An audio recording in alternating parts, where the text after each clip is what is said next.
Let's get ready to RPG! RPG! RPG! RPG! RPG! RPG! Hello, everybody. Welcome to the Knights of Last Call. My name is Derek Melinda, and I am welcoming you all here for another exciting, thrilling first look. I am really looking forward to it, and we'll see where we get. My lighting is a little off. I kind of had no countdown, unfortunately, because I had to run. I was literally I don't want to say I was speeding to get home, but I was trying to get home quickly. Let's see why that didn't pop up. Oh, there we go. Do not update this. All right, let me get my lights connected via Bluetooth. What is up, everybody? All right, let's get a little bit more punch in our fill. Too much. Perfect. And then let's get a little bit more light in our main. All right, that sounds pretty good. Welcome, everyone. Hopefully you all are doing well. Is the extension working? No, of course it's not. That would be asking far too much. So we're gonna try some stuff here and see if that does anything. No, the extension still very broken, still very much not working. And yeah, right, correct. Things have not crashed yet. Now, the good news is today I can see your chat in the teleprompter, so that's working. But the ability for the teleprompter window to send the message to the server to show the live chat overlay, well, unfortunately, that is not working. So, hey,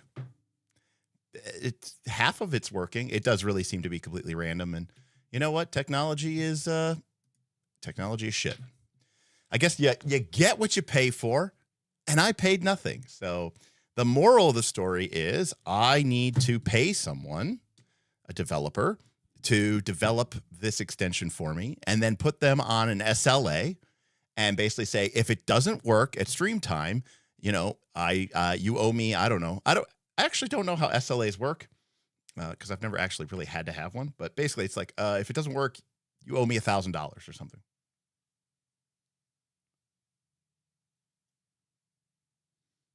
Or something like that. I don't know how SLAs work. You have to explain it to me. But something like that. And then the developer will be like, oh, no, it'll be totally fine. I'll be like, okay, as long as you're willing to commit to it, because it's a real pain in the ass when it doesn't.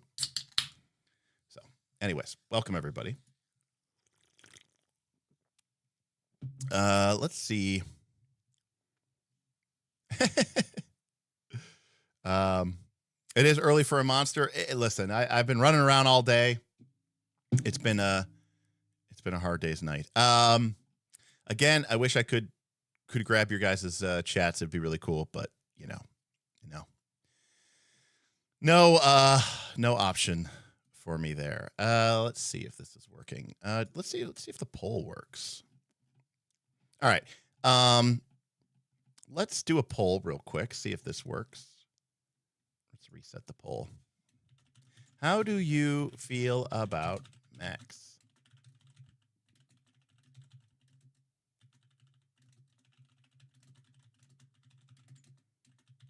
All right, we are resetting the poll. Let's see if this works. Well, that's working. So, okay, some part of the thing is working.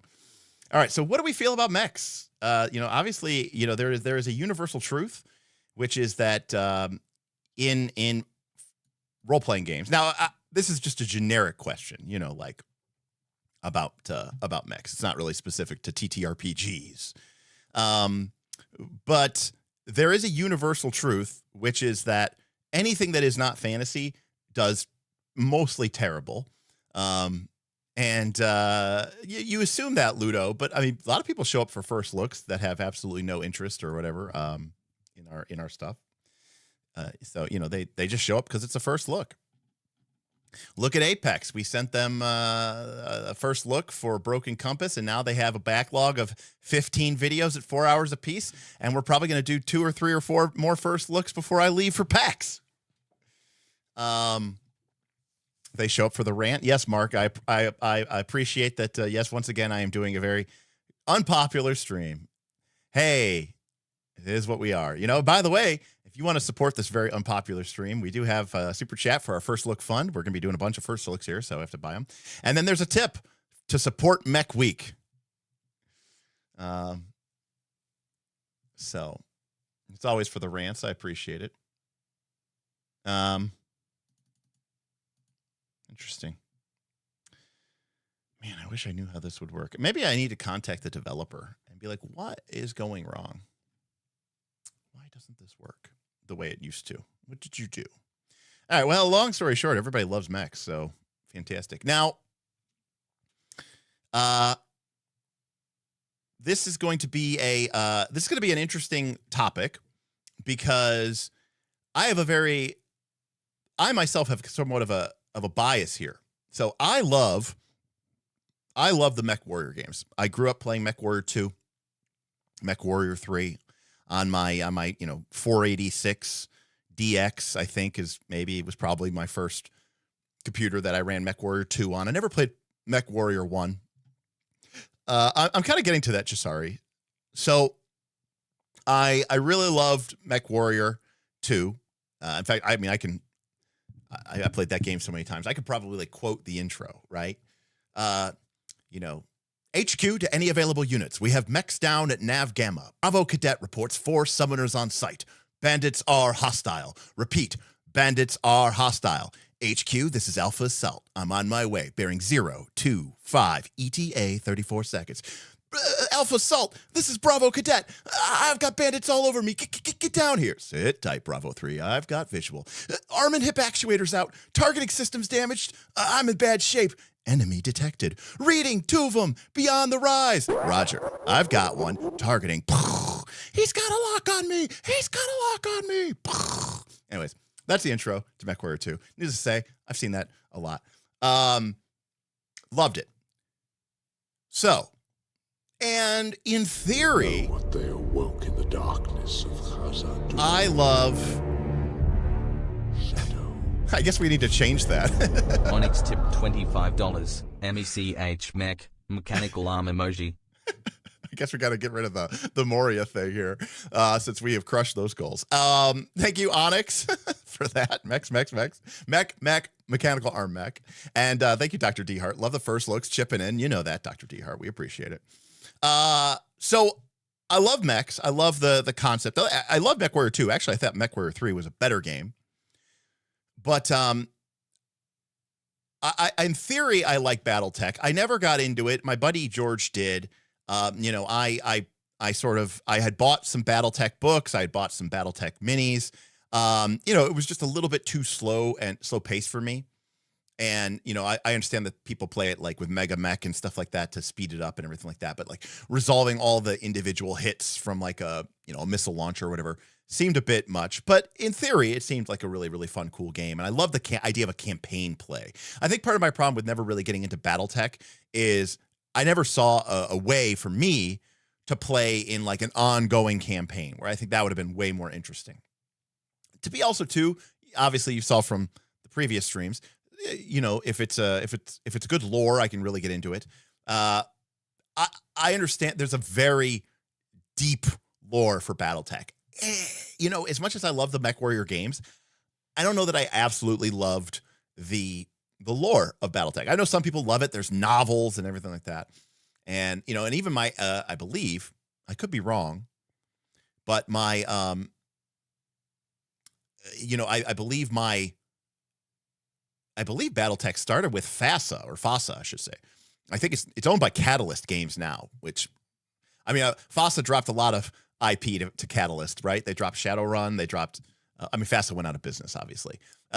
So my original introduction to Battletech was way back in the day when I was getting into Earth Dawn, right? Back in the, you know, whatever, mid 90s. And I was exposed to FASA Corp and Shadowrun, which I immediately bounced off of because I didn't really like cyberpunk, but I really didn't like fantasy cyberpunk. But Battletech was really cool. And that's, you know, right around that time, 93, 94 is when I was playing Mech Warrior 2, I think is when it came out. Got it, Derek. They did not go out of business. They licensed everything. Fantastic. By the way, Lance in chat says, I can't bring up his chat, but he says, your buddy George is too much of a coward to bring up starting a campaign. Which is fair, Lance. And again, I think, you know, in the grand scheme of things, it probably works better online anyways, probably. But I don't know how I feel about Mechs as a role-playing game. I fundamentally see Mechs as a strategy battle game, whether it be, you know, minis, Battleteching, or first person, you know what, I don't know if the genre, I don't know. I think calling it a first person shooter is selling it a little bit short, but you know, whether it is a, something like that, again, I don't know, but, so I'm a little hesitant to say how I feel about it as a role-playing game. And the reason for that is, oh, and by the way, let me know about my sound. My, sound settings got corrupted somehow. And so I had to, well, one of my modules got corrupted, my compressor. So I had to reset my compressor and I didn't remember my settings. So I had to kind of eyeball it, but let me know if I'm too soft or too loud or, you know, if there's anything. So the fundamental problem I have, I think, with a role-playing game is I don't really care about not being in the mech. Like, I get it, you know, the Mech Warrior, the elite of the elite. Awesome, cool, fantastic. I don't really care. I don't really want to play as the pilot ever, you know? Now, to be clear, you know, you could hop in your, now, so the idea then is you hop in your mech and you go out and you do a mission, which sounds really cool. Okay. But this is where we run into the second problem. If that mission, if I'm thinking of Battletech, if I'm thinking, you know, if I'm thinking of Battletech or Mech Warrior, that mission is basically, you know, go over here and blow that up, right? So it's a fight, it's a fight, it's a fight, it's a fight. But I also think that that is selling a role-playing game a little short. At that point, it sounds like we're just playing Battletech or Mech Warrior. And so then it's like, okay, so what is this RPG literally just a string of fights endlessly put together, which sounds a lot like what a mission, say, from Mech Warrior 2, 3, 4, 5, or whatever, would be like, right? Where it's like, oh, you have to, you know, proceed to this nav point and destroy this munitions factory that is currently reinforcing the rebels. We expect, you know, light to medium resistance. Then after securing that point, you know, oh, there's a target of opportunity or whatever. All very cool, but that also doesn't really sound like a role-playing game. And that starts to bring us full circle as to why we're here today. So last week, we did a look at Beacon. Now, Beacon is a fantasy role-playing game that is apparently very much the fantasy equivalent of Mechs. But instead of a mech, you're just awesome, okay? And you have a very complex combat in Beacon that can take a long time, just like in Lancer. And there was even things in Beacon, which is, again, ostensibly about really cool people going out and being, kind of Final Fantasy anime cool hero shit, that, is very clearly like, oh, this is very clearly taken from a mech game, and they're trying to make it work as a person, which is fine. But one of the reasons that still fundamentally worked for me was because although the game was focused on the really cool combats, because it's still a role-playing game and you're still people in the fight, but you're also people outside of the fight, you could still have a exploration scene or a negotiation scene or a, some sort of other social, some sort of a negotiation or social scene as part of what Beacon calls your quest, which is, to go stop the necromancer or whatever like that. And so you might have now that might be represented by a skill challenge. That might be represented by a adversity challenge. And to me, that seems far more plausible than it does in a mech. Now, I could be wrong, and obviously people feel differently, but I think it's very, I think for me, that's, I think, the major holdup, which is how does this game as like, okay, we're, because again, now, okay, that's step one. Step two, most of you are here, understand this, right? Because you guys have been around. We did this unexpectedly. We did Beacon because one of my patrons, Darth Gorlock, boosted it and said, hey, I want to do a first look on this. And we watched it or we did it. And I said, wow, this might really be really cool to run as a mega game where we get a bunch of people and they all go do these games because it seemed very straightforward and linear, right? Here's a quest. The GM does a quest. You go on the quest. You beat the quest. In which, this game, it makes even more sense because we call it a mission. So there's an aspect here when I'm looking at this game of me thinking about doing it as a role-playing game for a mega game. And again, I can't highlight chat. So unfortunately, it's maybe at some point YouTube or something will crash and we'll be able to do it. But let me see here. Let me see is it just YouTube? Oh, interesting. It's not picking up. Why is it not picking up Twitch? Interesting. Hello? Okay, that worked. Interesting. Okay, so it is picking up Twitch, but it's not displaying Twitch either. Anyways, future-proof computer IC. No, unfortunately, in this case, Roll for Combat, it was the developer who makes this extension decided to update it to version 13. No, I'm just kidding. They updated it, and and guess what? It broke everything, as it always does. So, as I was saying, somebody in chat said, "Oh no, there's a lot of cool options for role playing." And by the way, I don't mean role playing like the way that most people would mean role playing. Like, I don't mean like talking in character. God, I hate that. But anyways, somebody said, oh, there's a lot of opportunities between missions during downtime, which is great. Makes sense. But we don't have that in a mega game. So in a mega game, we only have the missions. So again, this is me putting unfair pressure, if you will, on this game. So if it seems like I am judging it strangely, it's because I am judging it, number one, compared to Beacon, which is the game that is derived from this game and we looked at first. Okay. And so, one could argue that the Beacon game, maybe, presumably the author of Beacon was a big fan of Lancer. They looked at Lancer and they said, maybe I could tweak this. Maybe I could make this a little bit better. So if it seems like I'm being unfair, that could be why. Number two, I am also looking at this game through the lens of, hey, I would like to use this as a mega game. And how do the functions of this game work in that regard? All right.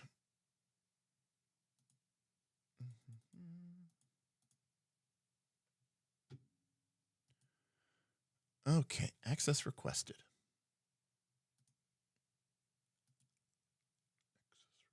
Why do you need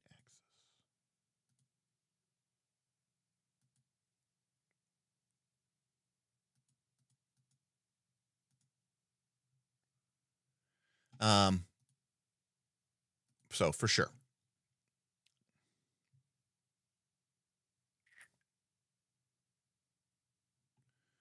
Hey, Mike, what's going on? Good to see you. All right. Well, let's get into Lancer. So right off the bat, I'm going to say this is just me doing a first look. I don't necessarily love this cover art. I don't really love this art potentially. It seems a little too focused on people and not enough on mechs. Also, you're going to see some bias here for me in regards to mechs. So, for example, I think mechs should have 2 legs, no more, no less. So anything with tracks, I think, is lame. Anything with 4 legs is lame. Anything with 6 legs is maximally lame. And then even in 2 legs, okay, if a mech isn't a chicken walker, I'm like, you know, it's kind of crazy. So so I'm very biased in a lot of ways about mechs. So basically, if a mech doesn't have 2 legs, I hate it. And then even then, you know, I think I would prefer them to be like a chicken walker, not a normal walker, because I think that looks really cool. Juniper is saying I should turn back now. Great. I'm really looking forward to this. I'll never understand why people make the decisions that they do.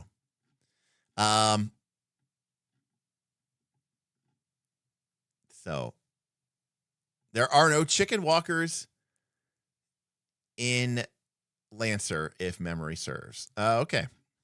All right. So here we have the core rule book. So by the way, this is, I think this is an older version, but I don't know if there might be, you know, more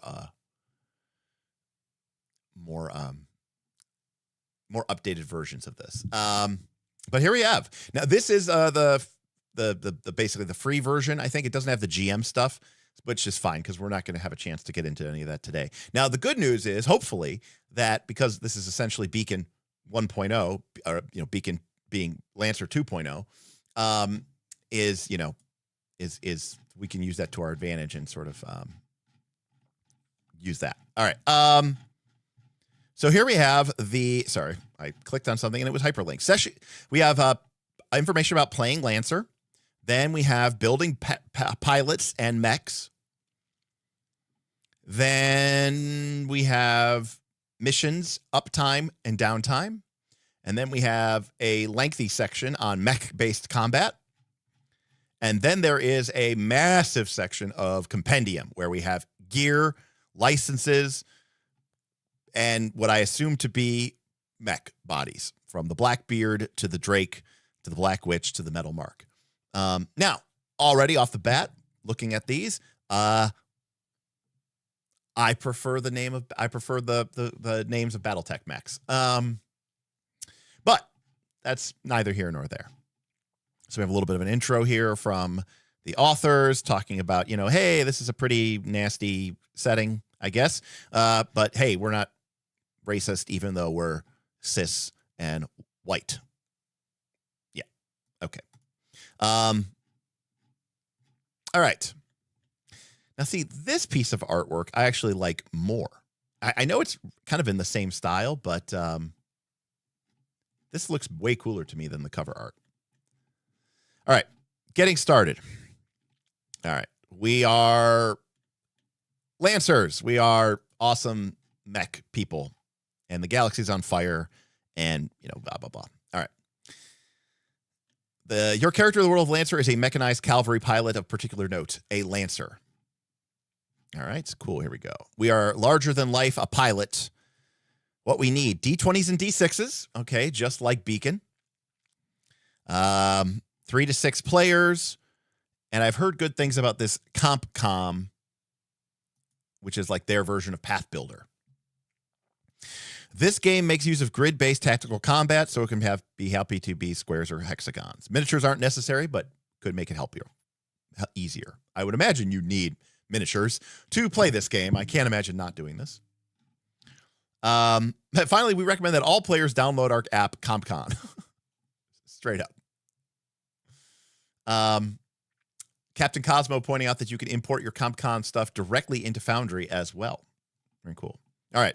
So the same golden rules apply from Beacon. Specific overrides general, and we always round up. Now, Lancer makes a distinction between free-form narrative play and mech combat, in which tracking turns and actions is important. So again, in Beacon, which is a derivative of this, we had this idea between narrative scenes or narrative mode and combat mode. During narrative play, players act naturally and spontaneously. Time might pass more quickly. Scenes might be shorter. Individual roll, right? So basically, it's roll for initiative or not roll for initiative. So most RPGs have this. The distinction is, in this game, the rules work a little bit differently in one mode or the other. Now, to be clear, I used to think this was stupid, very dumb, and very bad. But recently, we have been reading a lot of RPGs, Beacon, but also Nimble in a certain way, but also... what was that other game? Was it Rain or Worlds Without Number? What was the game where you rolled a D20 to attack, but you rolled 2d6 to... that was Worlds Without Number, where you used 2d6, used Traveler for skills, but you used a D20 in combat. So we've been seeing games lately, a lot of games that use a very... Right, in Nimble, you roll a D20, but then in combat, you auto-hit, right? But you have to roll outside of combat and stuff, you roll a D20 for your skills. So we've been seeing a lot of games lately that use a different system in combat versus outside of combat. I guess you could argue Draw Steel does the same thing as well.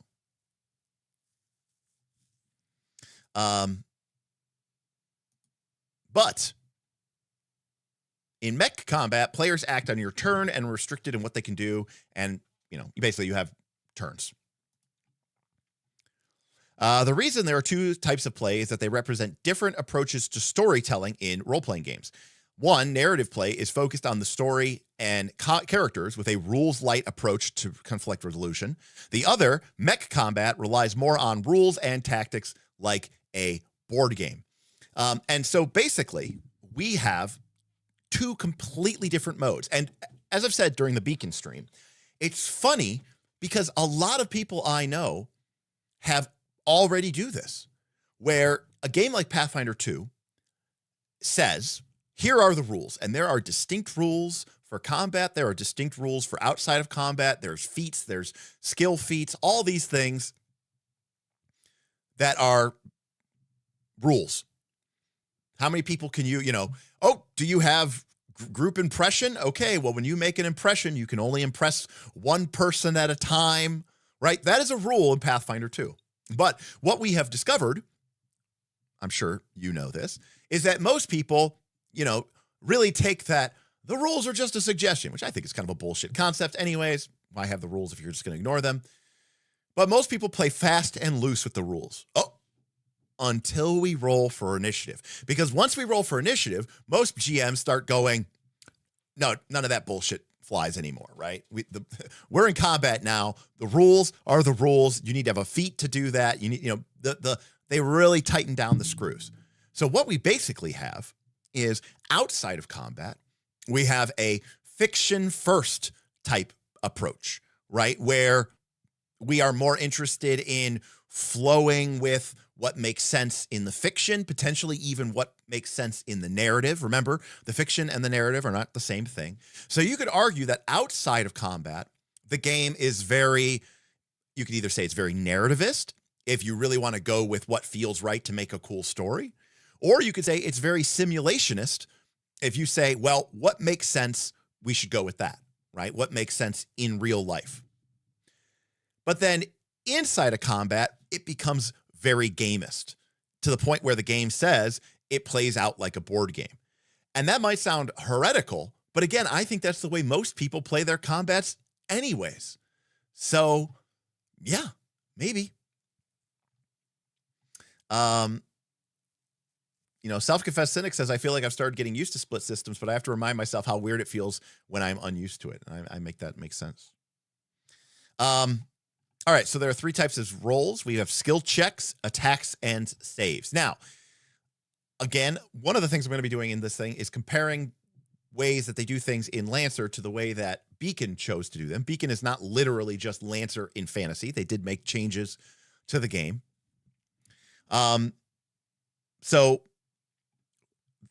Okay. You make a skill check and add any bonuses. On a 10 or more, you succeed. On a 9 or less, you fail. Again, this is literally people in chat who have been sort of following along know that this is how I did things in Dungeon Time Extreme. In Dungeon Time Extreme, it was basically D20 PBTA, and everything in Dungeon Time Extreme was, if you got a 10 or higher, it was a hit, and if you got a 9 or less, it was a miss. It was a static DC 10 system. Although the GM cannot change the target number, they do have access to tools later, such as declaring a skill challenge or deciding that your action is difficult or risky. So again, very similar in practice to the way that Beacon did it. So we have here a flat system of binary and fail. Now, what we don't see here is the PBTA, I think, language. Now, it does mention that if you fail, you may suffer consequences. So it's not just failure, right? It's you fail to accomplish your goal and you might also have consequences. I personally would prefer a little bit more nuance than just pass or fail. I think the PBTA framework could be really interesting. So again, we'll have to get into there and see what options that we have. Apex, thank you for the super chat. Is this because people like tactical combat? Can you have narrativist tactical combat? In Blades in the Dark, I always feel like combat is not dangerous at all. Apex, yes, people like tactical combat. Yes, that is one of the reasons. The other reason is because you are framing the challenge of combat differently if you allow what we will call shenanigans or bullshit. If you make the game, I would argue that shenanigans makes your game less tactical. There are people who enjoy beating the game on the game's sake. Okay? To put it another way, let's say you and I, Apex, are playing baseball. Okay? One person might want to win. We both want to win. One person might want to win because they're the better team at baseball and they got really good at, hitting and fielding and, strategy and playing well. And you got really good at cheating, and you got really good at figuring out, janky plays, hidden ball tricks, stealing signs, that kind of way. Now, we're both trying to win, but one of us is trying to win in the spirit of the game, and the other one is trying to win in the letter of the game. So I think that a lot of people this is what we also refer to as combat as war and combat as sport. Now, it's kind of funny because technically in war, there are rules. But for the most part, right, we assume that when we think about war, right, there are no rules, right? All's fair in love and war, right? You cheat, you do whatever you can do to make sure your side wins.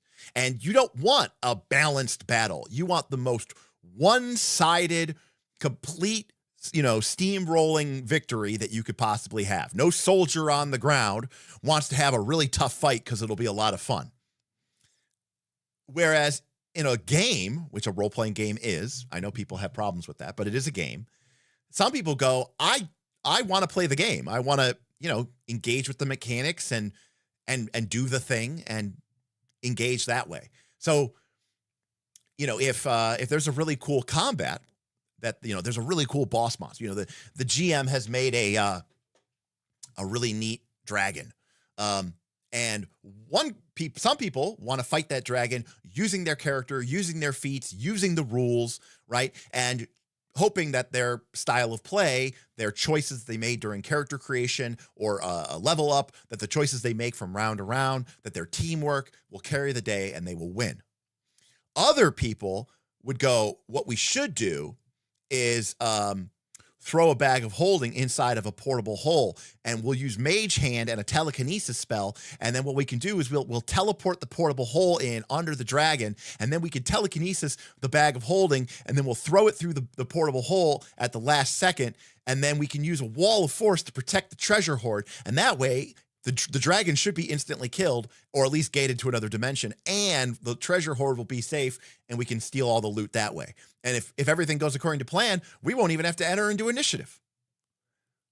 Right now, there are people in this chat who are going, that sounds awesome.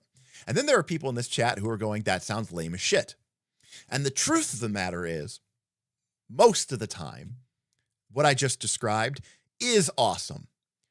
Once. Exactly once. Part of the problem, this is a complete tangent, part of the problem with combat as war, or rulings over rules, or OSR style mechanics. Now, a lot of people said Derek's coming for OSR. I'm not. I just think OSR is being viewed through rose-colored lenses. And one of the things, so there's people here in chat who know this. Like, there's a lot of people who go like, no, part of the awesomeness of OSR is like, you don't have a fine trap skill, okay? You got to figure that shit out on your own, right? And then like the first time that somebody realizes why there's a 10-foot pole in the game is pretty awesome. And they are right. That is really awesome. Until you make that discovery, and now you have a 10-foot pole, and now your entire dungeon delving situation is, I tap the square in front of me. I tap the square in front of me. I tap the square in front of me. I tap the square in front of me. And you do that, and now 99% of traps are useless. Or until you realize that you can buy a bunch of pigs or, you know, whatever, and, you know, let them loose in the dungeon and have them trigger all the, you know, the traps. And you're like, that was awesome. The one time. But if you start doing that every time, then suddenly it's no longer awesome. And once you've figured out the trick, it's no longer fun. And again, there's, you know, I've told this story before, but one time, long time ago, we were playing EverQuest, and we were going to kill the ancient crocodile, which is like a named monster. And we discovered this kind of like bug. We discovered this exploit where you could kind of like clip into the wall, and the monster wouldn't attack you. You could attack it, but the monster wouldn't attack you. And we did it, and we thought this was awesome, and we were laughing, and we were really cool, and we thought that was so great. And then the rest of us were like, okay, that was fun, you know, and maybe we did it again, you know, just to see if it worked. And sure enough, it worked. And we're like, okay, well, let's go do the rest of the dungeon. And our one buddy was like, no, we can't leave. And we're like, why? He's like, I need to stay here for the rest of time and farm this thing while this exploit is up. And we're like, okay, that sounds really boring. He's like, no, this is the greatest thing ever. And we like, we didn't understand. We were there to go through the dungeon and kill stuff. But he was there because he's like, this, for him, beating the game by cheating felt like victory. And so he didn't want to leave. And in fact, we went on, and as I recall, we like logged off, and he stayed on for hours all night trying to do this exploit. So anyways, long story short, this was a super chat about why do people like tactical combat? And that's the reason. Okay. So in mech combat, we still roll a d20, but now the target number isn't always 10. It needs to equal or exceed our target's defense. And if we get a 20 or more, it's a critical hit, which is also, again, from Beacon. And lastly, we have saves, which is to prevent a hacker from wrecking your systems or blinding by a flash grenade, which is roll a d20 and add any bonuses. But again, the difficulty can be different than 10. Usually it will depend on the abilities of the attacker. Sometimes we'll do a contested check. We both roll, and whoever gets the higher number with our bonuses wins. All right. There are three kinds of bonuses. Accuracy, represented as a plus die, difficulty, represented as a minus die, and statistic bonuses. So again, same thing as we saw in Beacon, and very similar to the way that I ran Dungeon Time Extreme 3 or 4 years ago, which is where, we used bonus dice and penalty dice a la Shadow of the Demon Lord. However, statistics bonuses come from, basically accuracy and difficulty are like boons and banes, and stat bonuses come from your pilot's talents, their skill with mechs, and their grit. So each roll can only benefit from one stat bonus in a time. And many times there won't be any, and you'll just roll a d20. Accuracy and difficulty are temporary modifiers. So think advantage or disadvantage, right? Cover or bonus. A point of accuracy adds a d6. A point of difficulty subtracts a d6, and they cancel each other 1-to-1. And like Shadow of the Demon Lord, we don't stack these together. The most we roll, if we have 5 accuracy dice, we're going to roll 5d6 and take the highest. So the most we could ever get is a +6. Difficulty dice, we're going to roll 4 difficulty dice. We take the highest value. That's a penalty. So the most we could ever get is -6. The highest we could ever get is +6. I really like this system. Again, it's basically Shadow of the Demon Lord, d20 plus this, and I think it's fantastic. Grit, I think it was called Grit in Beacon, wasn't it? Which is your level bonus. So it's half your level, just like 4th edition, from which I'm sure this game derives some of its elements. Grit is half your character's level bonus. So we'll be adding that to our attack bonuses, our hit points, and save targets. Ongoing games of Lancer are divided into missions. And by the way, okay, so bling, +1. So Beacon works really well because we have this idea of going on a quest. And again, I'm thinking about Beacon from the perspective of a mega game. And again, for a mega game, the idea is you have a bunch of GMs, a huge pool of players, and basically players are going to sign up with a GM to run one game, which will last somewhere between 3 to 5 hours. And at the culmination of that game, win or lose, that session, that game is over. Because the next time that GM runs a game, it might be a completely different set of players, right? So you can't keep the same group of players together. So I love the idea of a group of players goes on a quest, and that quest is one and done. And missions works in some ways even better than that, right? Bob always used to call at the beginning of when Bob first got into role-playing games, he would call them missions. Missions have specific goals or objectives that need to be completed within a discrete amount of time. Destroy a building, break into a facility, recover data, evac civilians, uncover a conspiracy. Aaron says there are some very popular West Marches / mega game Discord servers that use Lancer, which I have heard of. So is it West Marches with multiple GMs? Yes. The difference is, in theory and hope, we have one singular campaign rather than 8 different GMs running 8 different campaigns with just a shared pool of players. We try to make it a community campaign. But if you're not on a mission, you're in downtime. This is the space between missions in which the moment-to-moment actions don't matter so much. You can progress plots, projects, personal stories, move the clock forward as much as you want. In both missions and downtime, play is divided into scenes. A scene is a continuous dialogue section and activity that has a discrete starting top or stopping point. It's called a scene because it's helpful to think in cinematic terms. The focus or the camera is on the players and their action. Cool. All right, so basically normal stuff here. All right, I don't 100% hate this, but let me be clear. I'm sure I will like BattleTech Mechs more than that, but that's just because that's how I was born and raised, which was on BattleTech Mechs. All right. We don't track currency.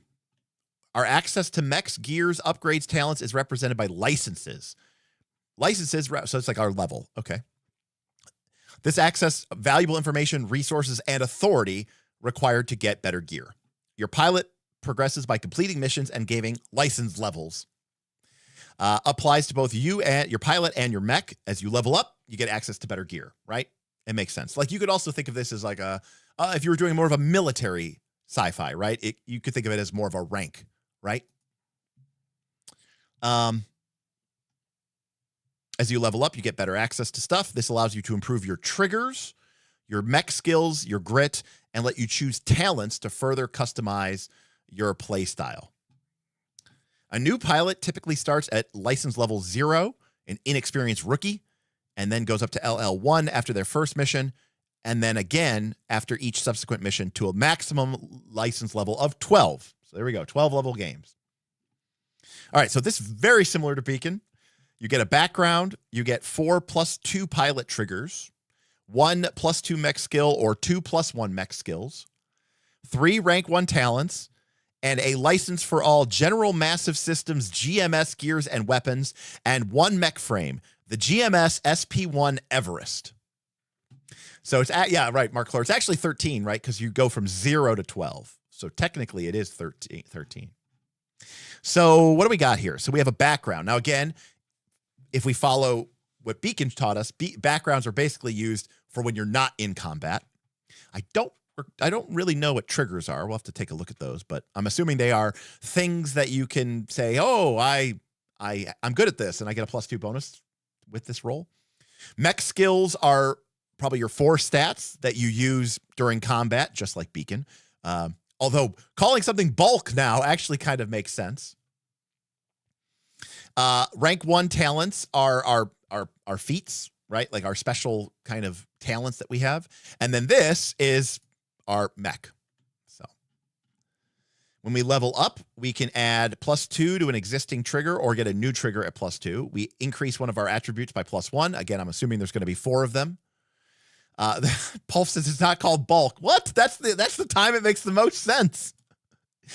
We get a +1 talent rank, or we can improve an existing one, and we gain a license rank.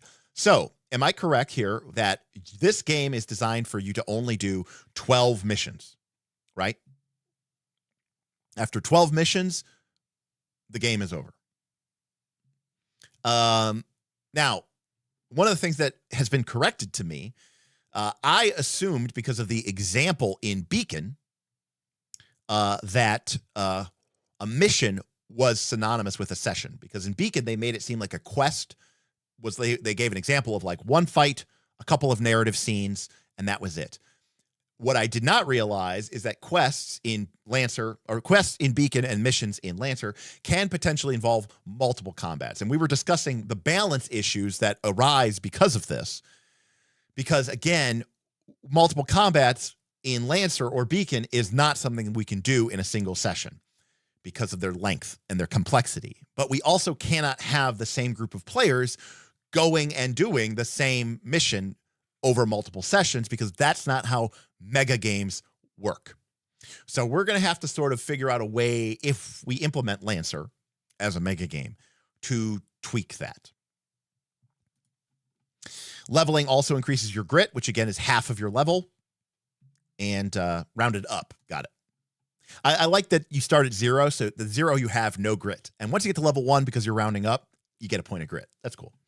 At every 3rd level, so 3, 6, 9, and 12, you get a new core bonus, a powerful improvement to all of the mechs you build. My understanding is this is basically a limit break. It's sort of like, putting your core into override and getting a super mega attack or bonus or whatever. Every time your level increases, basically after every mission, you can rebuild your points. You can reallocate all ranks from one of your talents to another talent, or you can reallocate all ranks from one of your licenses to another license, or you can replace one of your core bonuses with another core bonus. So you get a little bit of, core bonus is different than core power. Okay, never mind. I spoke too soon. All right, and here's our chat, or here is our chart. Let's see. can we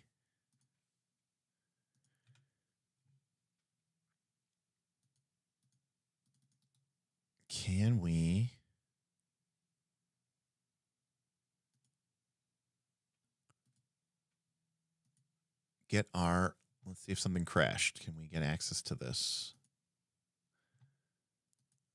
Let's see.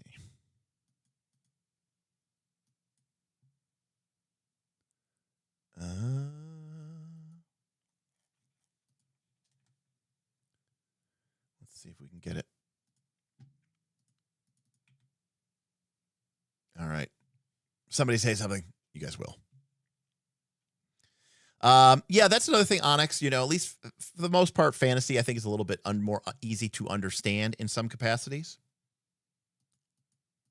because of certain aspects.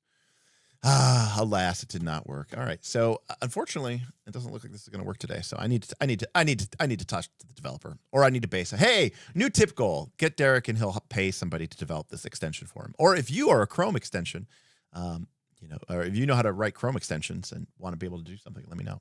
All right. So this is your background. You choose a background and 4 triggers. So background is basically what you did, you know, when you're not a pilot, where you came from. And again, outside of combat, you can invoke your background to get a bonus die, or the GM could say, this is going to make things difficult. So it works very much like Fate and an aspect, right? Where an aspect could help you, a background could help you, but a background could also not help you. And by the way, for outside of combat, I think this is great. This is very 13th Age coded. It's very Fate coded. It's very Legends in the Mist coded. And I think that's really cool, right? It's simple. It's quick. It's not getting worn down by whether or not you have the group impressions feat. We're not worried about, you know, tick-tocking little bonuses. It's just, you know, this is way more engaging from a creative standpoint. My character was a medic. My character came from a penal colony. My character was, you know, born on a long distance space freighter. Yeah, I'm good at that. Or no, I'm not good at that. And rather than worrying about nickel and diming how many points we have in X, you know, skills, we just rely on this background and some common sense. This enables us to engage, I think, with the game in a more meaningful way, actually, than just having nickel and dime skill points.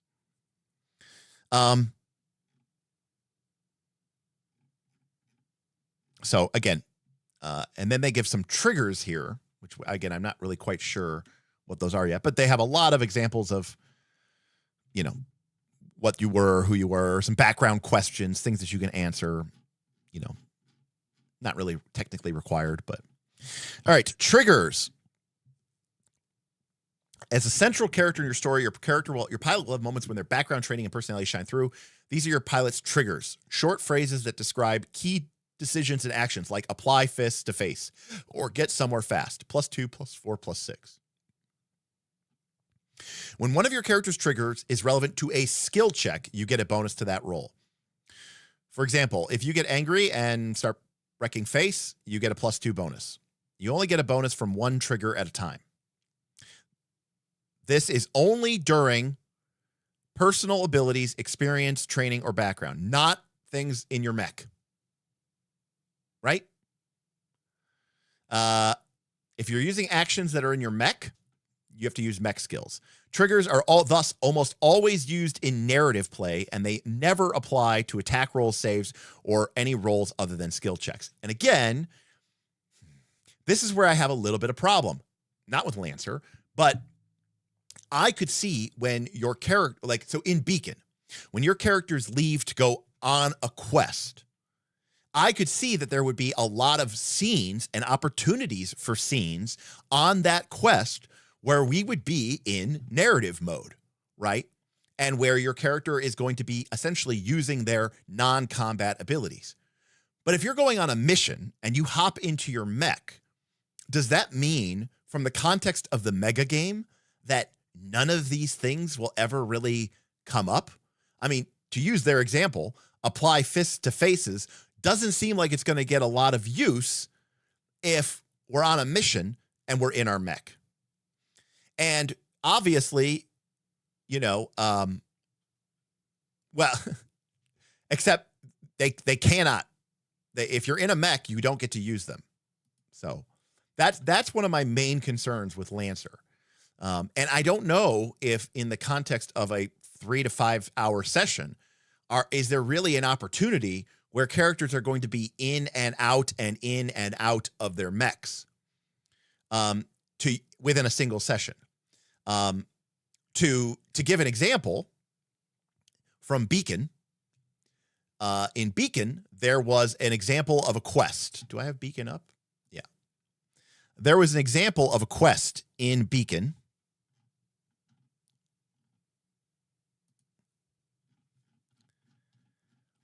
where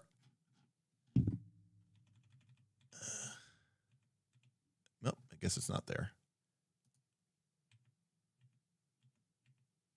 I don't remember where it was, but there was a quest in Beacon that was basically like the players have to like sneak into the dungeon and then fight their way through a bunch of lesser creatures, and then have a big drawn out fight with the necromancer, and then the necromancer's palace begins to collapse and they have to escape. Now, the first, the second, and the fourth scenes are narrative scenes in Beacon. And obviously the third scene was a combat scene. But when I think about that in the context of Lancer, I don't see how that could be any different. Like, if you're not going to like sneak in and then summon your mech from extra dimensional space. And then if you kill the boss and you have to escape, are you doing that in your mech? Probably not. So I don't know. Again, this is the place where I have the biggest problem. So basically there are like skills. This is interesting because our triggers are associated with our background, and our background can give us D6s, but our triggers give us a static bonus too. Interesting.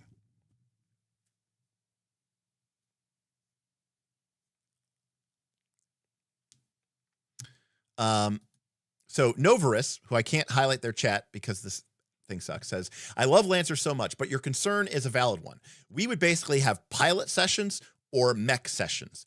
Very rarely would sessions include back-to-back scenes with pilots to mech and back.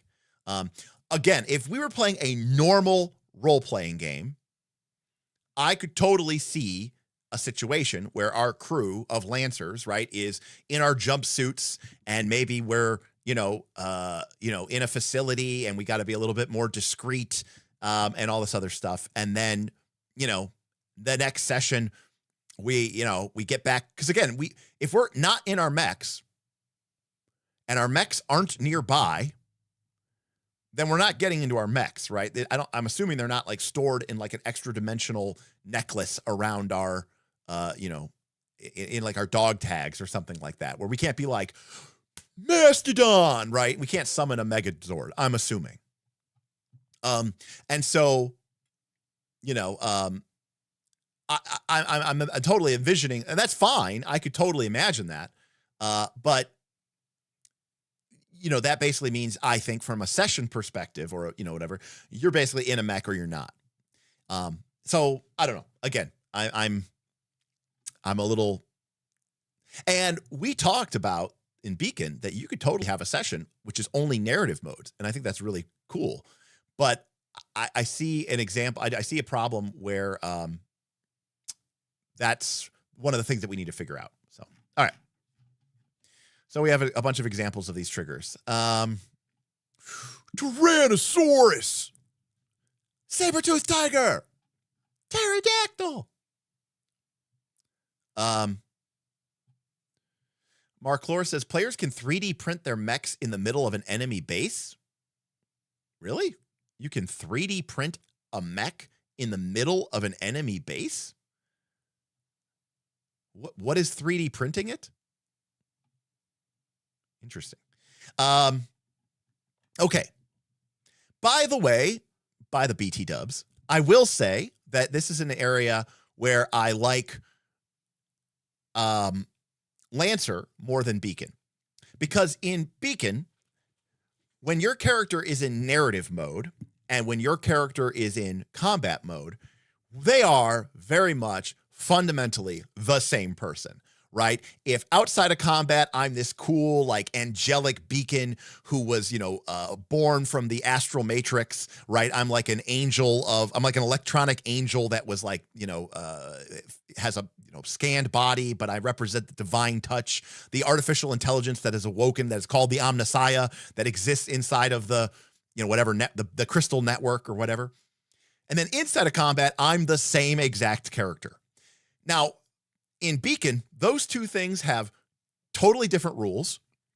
You use one set of stats and one set of backgrounds and one set of abilities for outside of combat, and use a different set of stats and a different set of abilities for inside of combat. And it can be a little jarring.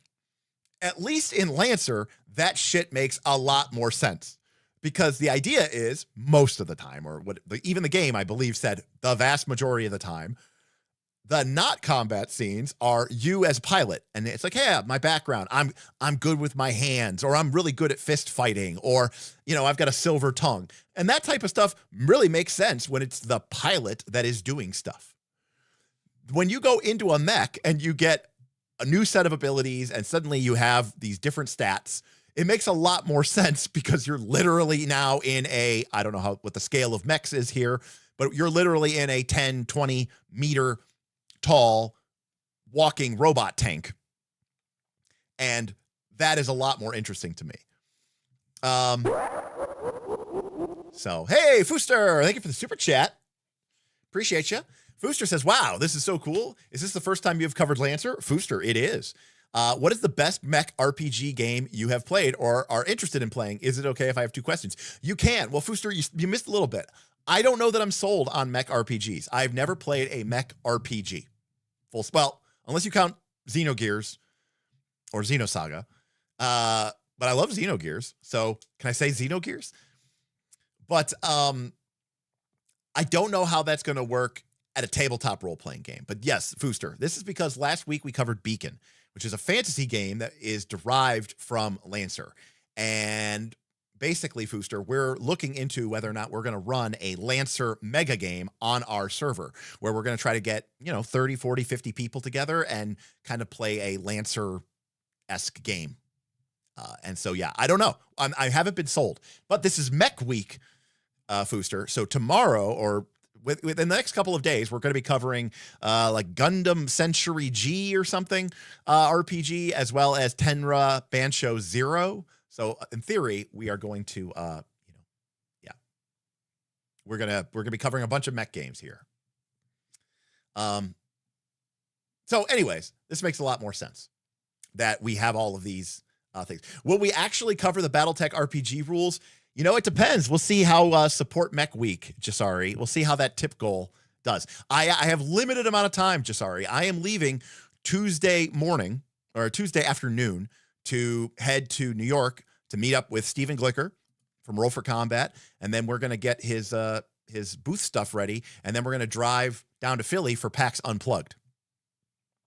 So I'm going to be at PAX Unplugged next week. So whatever mech games we're going to cover have to be done between now and basically Monday. So,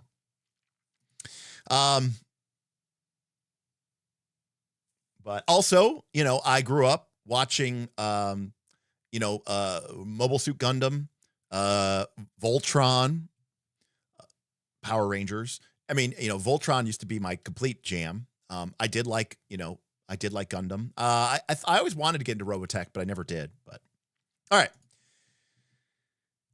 You will mostly play as your pilot in narrative play outside of your mech, but there are times you will need to know how your pilot functions in mech combat.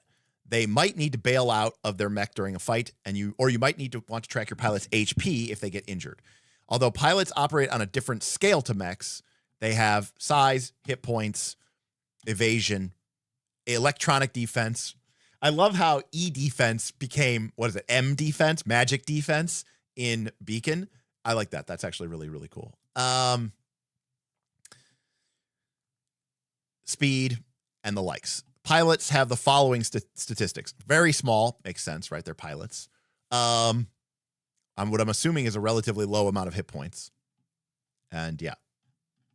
All right, to create a pilot, we choose a background. We write 4 triggers down. This is all like kind of narrative Wombi stuff. We write down our base hit points and gear. And then before we embark on a mission, we'll choose gear from our pilot. We can have armor, up to 2 weapons, and 3 other pieces of gear. I'm actually getting a sense that Lancer might be more complicated than Beacon because we have to kind of track our pilot and our mech. I could get behind this. That looks sweet.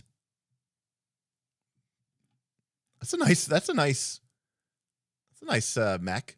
Although I will say, I don't like mechs with guns. So I like the mech. I hate the gun. I don't like mechs with guns. It's kind of like Tyranids in Warhammer 40K. I like Zerg more than Tyranids in Warhammer 40K. And the reason I don't like the Tyranids is because a lot of their really cool a lot of the really cool Tyranids use bioweapons. And I think that's so lame. Like, I don't want a Hydralisk holding a bio gun. I want it to be able to just go and, throw spires. It is kind of the difference between mechs and mecha. That's an interesting point, Vin. Yes, I agree. Mecha having weapons is normal. Yeah. So Aaron says, so you just want 2-legged humanoid-esque mechs with integrated weapons. I mean, humanoid in a rough sense, but yes. Yeah. Oh, I have no problem with guns. I have a problem with like handheld guns. Like, I don't want a mech that has like a 6-shooter or a mech that has a rifle. That just seems silly to me. And again, I would prefer a 2-legged mech. Here, this is for me the platonic ideal.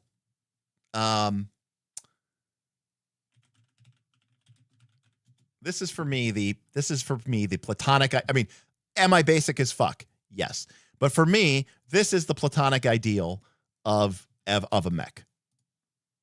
Okay, the Timberwolf. Okay, or the Mad Cat, depending on what you want to call it. Right. This to me is.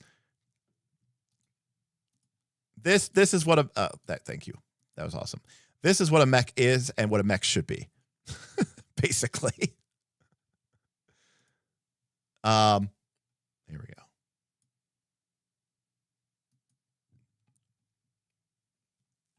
Like, Care says, why did that mecha have toes? I don't know. It doesn't need toes. This to me is, Marauder is good too, if I remember the Marauder correctly. Direhawk, I think, is that one? Direhawk, is that what one's called? But like the Summoner, I think is pretty cool. It's more it's not a backwards walker. It's not a chicken walker. It's more structured. George is saying I should bring up Urban Mech. I don't mind this too much. I mean, it looks a little R2D2. Atlas. Oh yeah, Atlas is cool. You know what I remember Atlas from? From the MechWarrior 3 intro.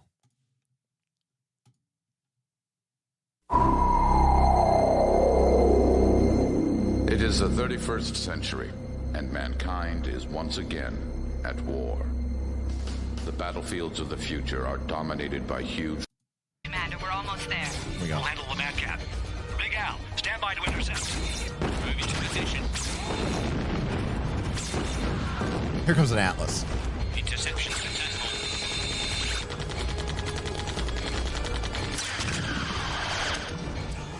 Die, Clanner. He's going critical.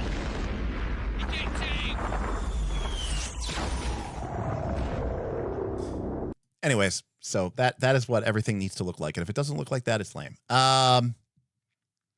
Anyways, MechWarrior 3. I love MechWarrior 2, but MechWarrior 3 is like a god tier game for me. All right.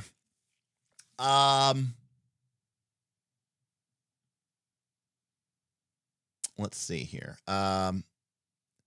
Mechanized cavalry units, mechs, they are between 3 to 15 meters tall. They are almost always quadra, and hexapodal. And the majority, either one or two sets of arms capable of manipulating weapons and interacting with the environment. All right. Some pilots prefer their mech's weapon systems to be built directly into the chassis, and in some cases, the kind of integration might be a necessity.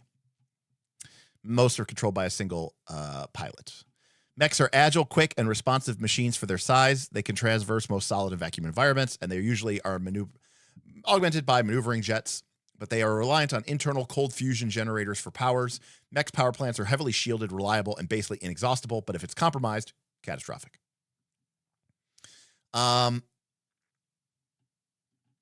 Mechs operate on an entirely different power level to everything else in Lancer. So we have 4 skills. Now, it's weird calling hull a skill, but it describes your ability to build and pilot durable, structurally sound mechs that can take punches and keep going. So the mech skill is our ability to build it. Interesting. Now, agility, systems, engineering. I mean, I get that, but hull is a weird. This hull and this bulk. I don't know. That's there's a little bit of a missed opportunity there for somehow. Roll hull when smashing through or pulverizing obstacles, vehicles, or buildings, lifting, dragging, pushing, hurling an amount of weight.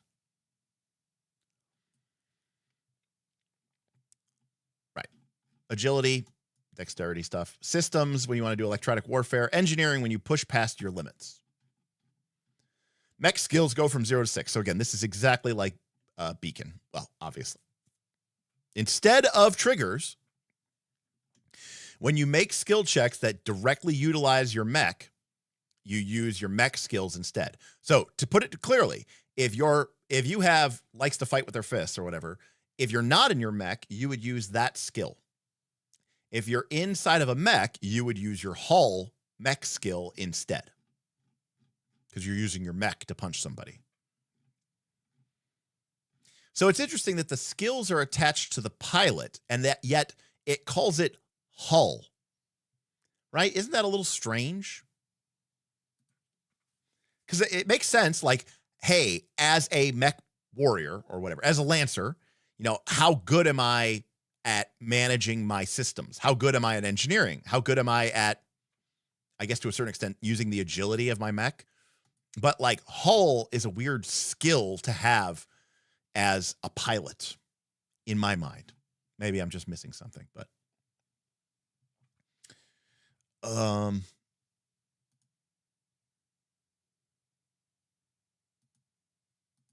right.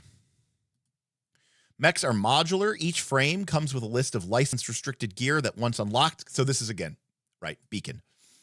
Again, it makes more sense in Lancer because it's literally modular and you can swap in and swap out stuff. So all that slots and all that other stuff from Beacon, which I thought was cool, a little janky and very gamey, actually feels very correct here.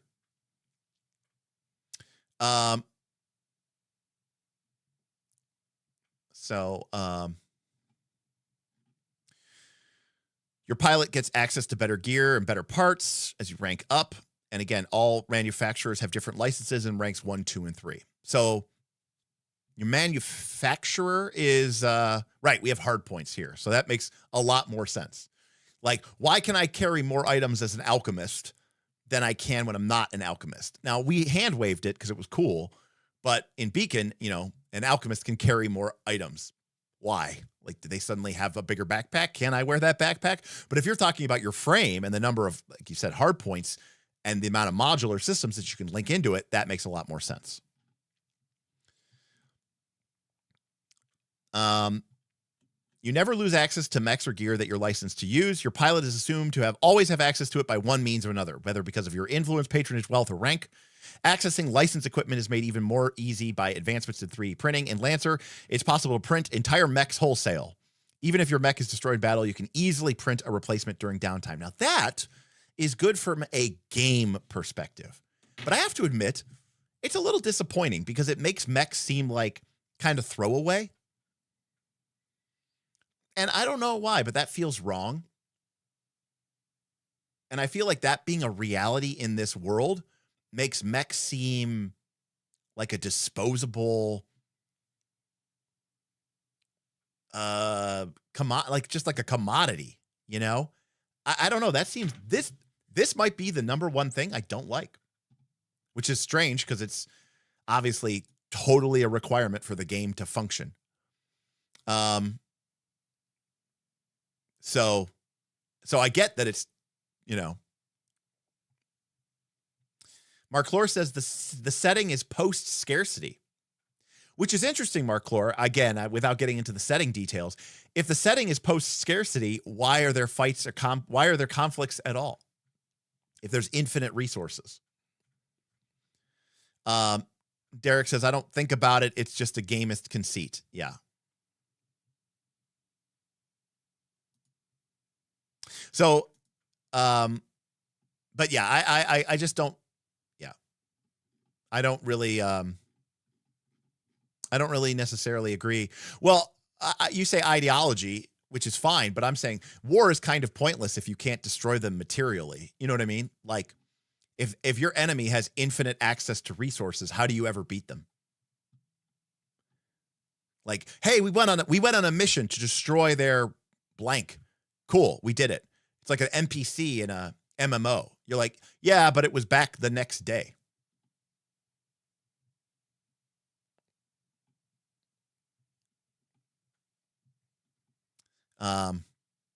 So anyways, it's just weird for me. Now look, I'm not trying to say that like mechs should be like, what's that movie?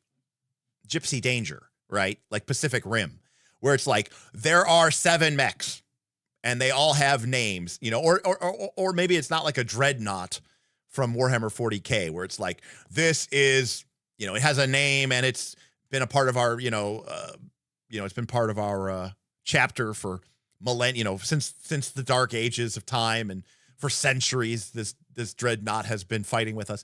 I'm not saying it has to be literally so. I mean, it could be as resource. It should be like a tank from World War II, I guess, where it's like, hey, this represents a big piece of material. It's not the only tank in existence. We can make more of them, but it's not literally like we're 3D printing tanks on the battlefield. But it's also not like, oh my God, we lost the tank. Anyways, most mechs have 2 arms and 2 legs. Thank God. You can modify this structure within reason. Just ask your GM. You can't. New rule for my mega campaign. It's my channel. It's my Lancer game. I can do whatever I want. No, all mechs have to have 2 legs. It's a rule in my mega game. I am the overlord. It has no bearing on structure anyways, so it doesn't matter. There you go. Look, the game just told us. So it doesn't matter. Let's see here. We have a frame. This is the basic structure of your game. A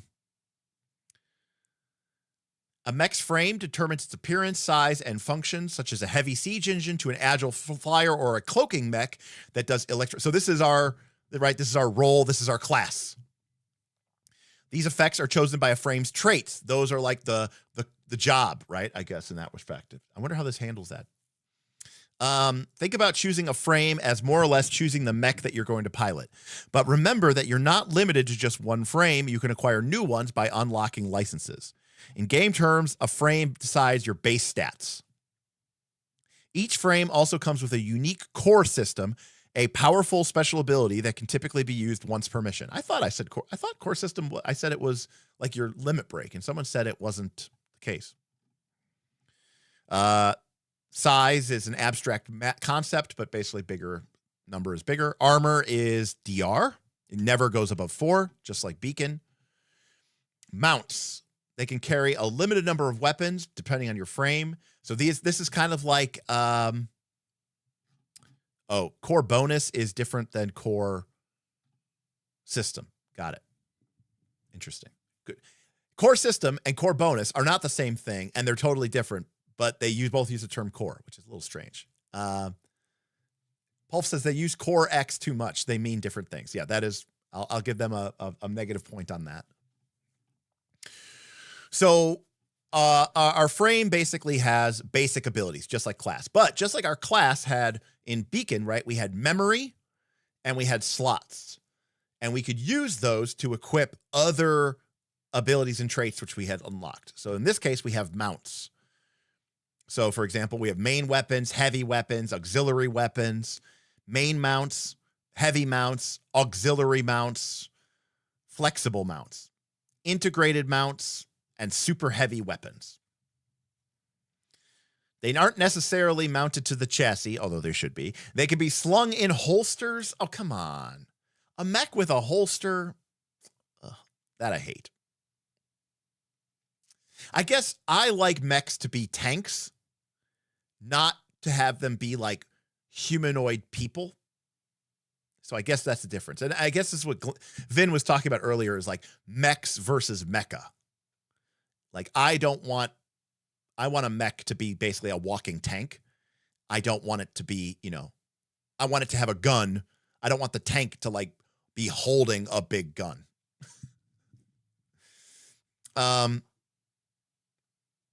So Juniper says this game is way more on the Gundam end of the spectrum. Yeah, I agree.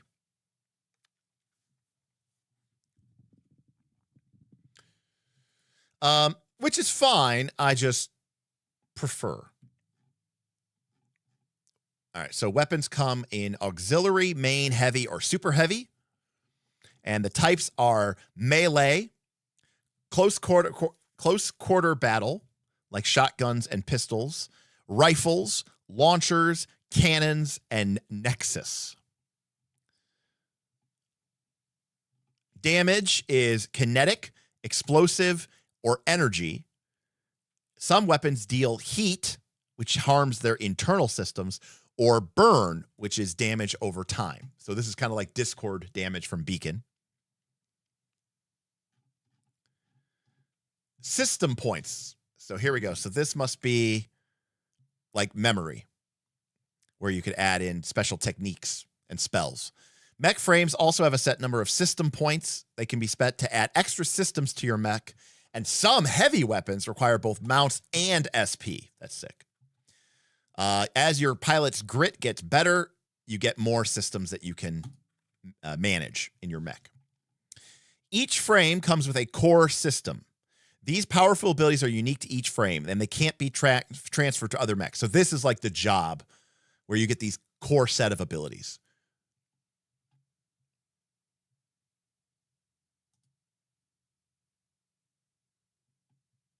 Each frame comes with a core system. These powerful abilities are unique to the frame, right? Just like a limit break is tied to a specific job and can't be transferred to other mechs. And in most cases can only be used once per mission by consuming core power. So, okay. CP refers to a reservoir of high efficiency reactor power designed for a quick burst. You either have CP or you don't, and there's no way to save up CP. Okay.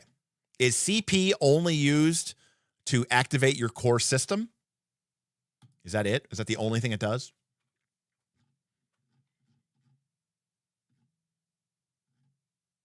Got it. Okay. Base. We have hit points and structure. So structure is like our wounds. All right. Makes sense. Your mech is destroyed when it reaches 0 hit points. They have 4 structure. If you take all your hit points, you take a point of structure damage and your HP resets. And then you have to make a structural damage check. Okay, perfect. So this is just like Beacon. We have a repair cap, which is like our recoveries. Speed is how far we can move. Sensors is the maximum distance by which we can detect enemies and use tech attacks and make tech systems. If an enemy is within your sensors and isn't hiding, you know they're there, which again is what they call it? Senses in Beacon. And I was like, this feels a little bit weird and definitely feels like it came from a mech game. And this makes a lot more sense in a mech game than it did in Beacon. So +1 to Lancer here. If you make a magic attack, I mean a tech attack, you can use electronic warfare, so it's kind of EWS systems. And then we have E defense. So again, sort of electronic countermeasures, right? Isn't that what it's usually called? Electronic countermeasures, ECM? Or you can call it like ICE from, what is that? Intrusive counter. It's from Netrunner. What's it called? I don't know. I can't remember what it stands for, but ICE is what you use to like protect your systems in Netrunner. Heat cap and stress. So instead of each mech can take heat, it can also take more heat than the heat caps, and then it starts taking stress.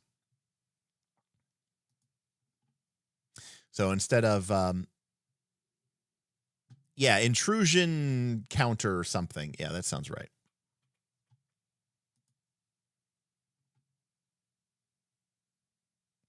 No, but in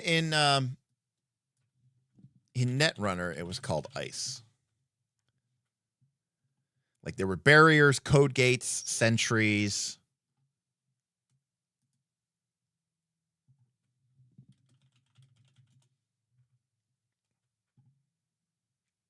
Intrusion countermeasures electronics. That's what ICE stood for in Netrunner. Anyways, so same thing as stress in Beacon. And except it all makes a lot more sense here. So I'll say that. I mean, wounds and hit points makes a little bit more sense, but it makes a lot more sense as hit points and structure.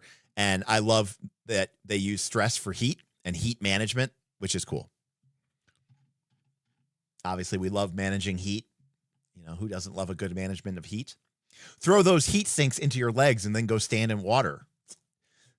Little mech warrior tool, or a little mech warrior tip for you. All right. So our hit points go up as we get levels and all this other stuff. Basic. We get better stats. Makes sense. So hull is our mech's durability. So our pilot's hull affects our mech's durability. So it really is our ability to make better, stronger mechs, but it's based off of our pilot's ability. So what if somebody else makes our mech? That's why this is so weird as a pilot skill. Like I could understand like our pilot's agility, like, right? Like if we think of this as like our abilities to steer the mech, you know, sure. I'm really good at handling our mech. So I'm really good at being maneuverable. So I can make our mech be more evasive and I can be more speed. Okay. All that stuff makes sense. This is the one that, you know, Juniper is saying I don't think about that. Okay, fair. All right, I won't think about it. I'll just move on.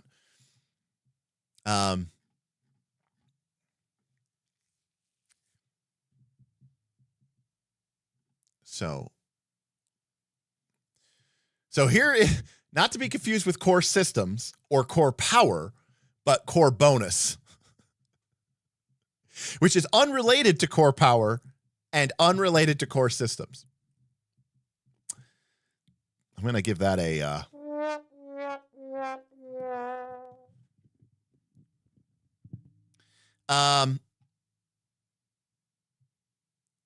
core bonuses are permanent improvement that apply to any frame you use.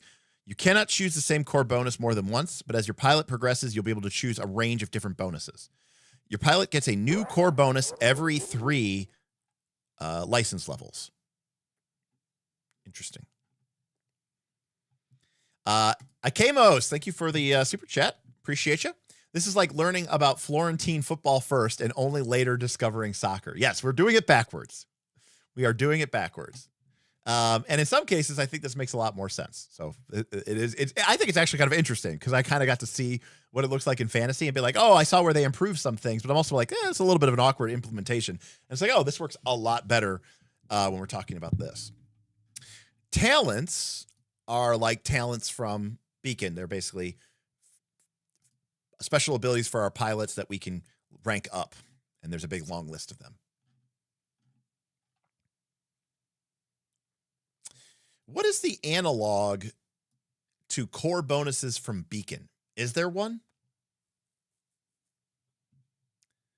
I don't recall us getting bonuses every tier I could have been wrong, though, in Beacon. Is this like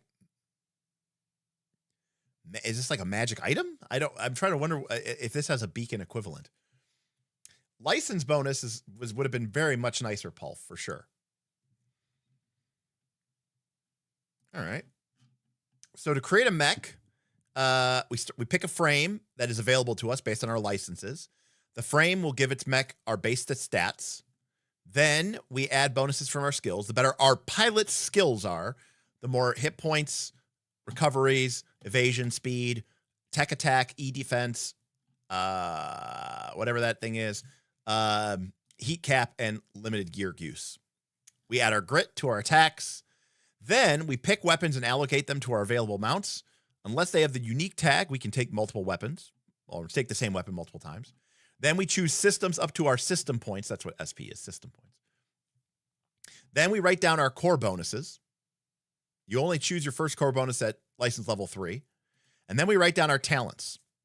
We have 3 rank 1 talents. So it's quite a bit. All right. So we've got Taro Oda, and they have a colonist. They've got Rita Sitch, spot, take someone out, survive at +2. Then the pilot has gear like a medium signature weapon, a hunting rifle, a light hard suit, and extra rations. And she puts her pilot points in mech skills and puts 2 points into hull. She also gets 3 talents, crack shot, infiltrator, and leader. So this is what the pilot looks like at tier 0. That's the pilot. That's your character. Not too bad. Now, again, these talents, I believe, mostly apply to your mech, I think. And she can use the GMS Everest, because I think that's the only thing that you can use. At license level 0, Odo has access to GMS licenses. Odo's starting frame is the GMS standard pattern Everest, the only frame available to license level 0. And they call their mech Ragin. Odo's player looks through the GMS weapon list and chooses a heavy anti-material rifle for the main heavy mount, an assault rifle, a main weapon for his main mount, and 2 tactical knives for auxiliary mount. I don't like it. Mechs should not be using knives. I'm sorry. They just shouldn't be. From her 2 points in hull, she gets 4 hit points and an extra repair. And based off of her base stats, she gets 6 system points and chooses a Pattern B hex charges, a rapid burst jump jet system, and a Type 3 projected energy shield. And that gives us this final thing. So HP is up 4, so from 10 to 14. No armor, brutal. And then she's got these things, replaceable parts, initiative. Once per scene, the Everest may take any quick action as a free action. And the core system is the hyper-spec fuel injector. So there we go. So, I mean, that's not so bad. Obviously, we need to know what an anti-material rifle does, what an assault rifle does, what a tactical knife does, what a hyper-spec fuel injector does, and what all these things do. Oh, and what all these things do. Now, that's interesting because they didn't write down here what the systems do.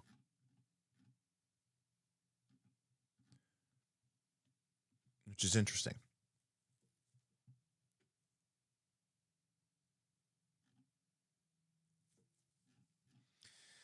Now, at level 3, things look a lot different. Our pilot's a little bit more complicated, and they've got a lot more in systems. Oh, okay. See, like I thought these installed systems should have been there. So I think that's a mistake. I think there should have been the installed systems here because, again, we've got these 3 systems installed on Ragin, and they put it here, but it wasn't there. So I'm going to say that was just a mistake. And now this is a rally layout. They have 2 hand cannons, and now they have 7 systems points, et cetera, et cetera. All right, so missions, uptime and downtime. So all in all, very similar to Beacon. I think it's a little bit more intuitive in that way. I think because when we think about mechs, we think about, right? We think about software and hardware. And the way I view it is your mounts are your hard points, and literally makes sense. Different frames are going to be able to carry different weapons mounts. I think it makes total sense. And then we think about how robust is your, internal systems, computer systems, and that's going to limit how much, different, integrated systems your mech can handle. So, again, it's very gamist in Beacon, but like your character might take a technique or a spell for one quest and then swap that technique or skill out for another quest. And you're kind of like, wait, so did my character forget how to do that thing? Now, to be clear, retraining is a rule in most RPGs these days. And you're like, wait, so my character forgot how to power attack and now they know how to dual wield? It is a little strange anyways. But with a mech, that shit is completely seamless and makes total sense.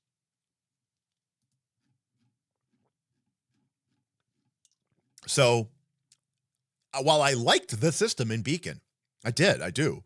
It makes a lot more sense in the context of a mech. And I think it's a lot more intuitive. They could have come up with a different word than using core 3 times, 4 times. But yeah, outside of that. Davi thinks that retraining is so dumb. I'm not a fan of retraining myself. Like, I'm fine with like a player goes, hey, look, I built the wrong character. Can we rebuild my character so I'm not like stuck playing this terrible character? And we just retcon. Retconning, I'm okay with. But like retraining, I'm actually not a fan.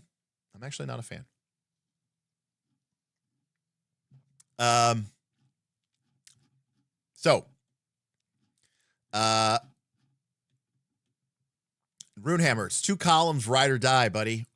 Ride or die. So this is the structure of play, which is of utmost importance to me if we want to run this as a mega game.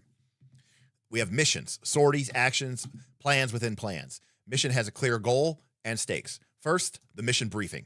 So again, I'm thinking about this as, and again, if you like rebuilding and retraining, a mech game makes total sense. I am totally fine with between missions, right? Your character standing there being like, hey, I'm going to need extra ammo and blah, blah, blah, blah, blah, blah, blah, blah, blah, for this mission. Makes total sense. So I love the structure of this for a mega game. Because again, remember, with a mega game, you're going to have one GM running a game, a very discrete game in time, in place for a group of players, and it kind of has to be one and done. So I love the idea of the GM setting the briefing in the post for the game. Again, I'm looking at this game through the lens of it's, a mech game, but I'm also looking at this game through the lens of we want to run it potentially as our winter mega game on Knights of Last Call. So I love the idea of putting the briefing. So in our mega games, we run them all on Discord and Foundry, is like a GM can post sort of the briefing, right? What is the stakes? What's going on? Whatever. Because that way, if a player signs up for that mission, right, the players can start working together before the mission launches to start building out their mechs, which I think is really, really cool. Then during the prep phase, players build their mechs, they pick their pilot gear, and they make any other preparations. So this is all the stuff that after you get accepted to go on the mission, because you like the briefing, you sign up for it, you're accepted into the game. The game is on Saturday. It's Thursday night. Great. Now you can spend the next 2 days doing your prep outside of the session, which I think is awesome. That's like a complete win. Now, ideally, you're check, because then each mission, each session has its own thread in Discord. So you can be talking with your fellow players about how you should come, prepared. And I love that because this basically lets you play Path Builder, but with a purpose. Players establish the reserves that they are bringing, and then boots on the ground, the players arrive on the scene and we start the game. At the end of every mission, successful or not, they debrief, level up, and go to downtime. Now that is a little bit more problematic because, again, our missions are going to have to be single session missions. And that means that a mission is going to have to be 1 to 2 combats. And even then, 2 combats would be a, you know, that would have to be posted as a special session, like, you know, almost like a raid in normal, you know, in Pathfinder 2 terms, because a 2 combat game is going to like be something that either like basically it might say like you can only sign up for this if you know what you're doing, and you know even then it's still going to take 6 hours or something crazy, right? So unfortunately that is part of the reality of the situation that we have to accept. Yeah, I'm led to believe that if you play a 3 to 5 hour session, you're going to get through 1 combat.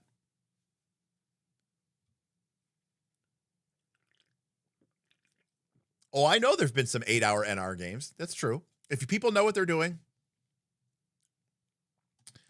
Hard Bushita says, I think this is going to stay sitting on the shelf. I mean, look, it is 100% not for everyone, for sure. In that respect, I like Beacon more. I think that the ability, because you're not going in and out of a mech, I think Beacon is a lot more flexible because you can have scenes where your characters are on the mission and seamlessly go between combat and narrative. Necessarily, in this game, it resolves you getting out of your mech for the most part. I mean, yes, I guess you could have a narrative mode in your mech, but it's a little weird. Kind of like how you could have a combat mode as just a pilot, but it's a little weird. And you're definitely not going to be able to like easily just swap between the two of them. Hey, look at that. Wouldn't be Twitch if we didn't get bots. Do I want to ban you? All right. How do I ban you? I can follow you. I can whisper you. I can give you an event. There we go. I can ban you. Anyways, that's downtime. This is the narrative space where you can do your long-term projects, progress your story, and prepare for the next mission. Now, for example, in Dragontide, we have a formal downtime system that we sort of extract from. Northern Reaches has one too, but in Dragontide, we took it even a step further where your character has, there's like a separate town game where you can take actions with your character, quote unquote, in town. So that'd be kind of interesting. So, you know, when you get together, you can randomly determine who you are. Obviously, for a mega game, you don't have a party. You have a group of people. So everybody's going to be part of the same, you know, group. So a lot of this stuff here doesn't matter, but useful if you're putting together a group, some oracles and stuff like that. So the mission, the briefing, what are you doing? So it's got to have a situation, a goal, and a stake. Perfect. I mean, that's kind of true of almost every adventure, but what is all the information you need? What is the goal? And what happens if you don't achieve the goal? What are the outcomes and what are the significance? Which is awesome. Great stuff for building a great adventure. Then we go into prep phase. So this is where we are going to choose our mechs and gear our pilots up. Now, potentially, you might be able to change your gear mid-mission, but in our purposes, it probably will never happen because a single mission is going to have to be a single session. Players can bring 1 mech, clothing, armor, and 2 weapons and 3 pieces of gear. Stage 3, reserves. The last stage before starting a mission is for the players to establish the reserves. Okay. Reserves is an umbrella term, so it's like quantum gear. For extra gear, ammo, support, reinforcements, info, access, and everything else that pilots have available to them during the mission. Reserves are typically acquired during downtime, but pilots could potentially be granted them in the field. There are no specific rules governing what counts as reserves and what can be brought on a mission. Some examples of reserves can be found in the section on downtime. Establishing reserves before the mission starts is important because it clearly shows the players and the GM what resources are available. This prevents unnecessary attempts to acquire items during the mission and arguments over who gets access to what. So is reserves quantum or not?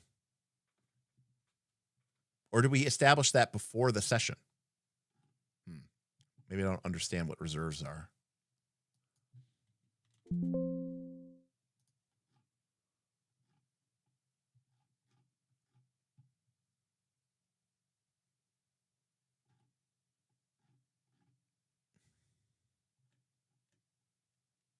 Do you buy them?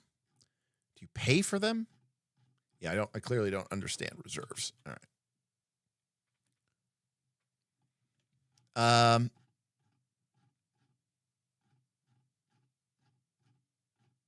skipped ahead a lot. All right. So I guess this is pick equipment. Stage 4, boots on the ground. So then we play. The game cuts straight to the moment when the pilots arrive on the scene. The GM describes the situation and puts the pilots in the middle of it, ready to take action and respond. This jump cuts out unnecessary planning and stalling and cuts straight to the mission. Ayo. Little blaze in the dark. Just get right to it. Cut all the bullshit. Putting boots on the ground doesn't necessarily involve throwing them straight into pilot, and probably shouldn't most of the time. Let's say the players have embarked on a mission to escort a refugee caravan through a heavily guarded checkpoint. The GM could decide to start the mission just as the caravan is ambushed, throwing the players right into combat. But instead, they could decide to start the mission as the players meet up with the caravan outside of the checkpoint, giving the players a little bit more time to establish the situation.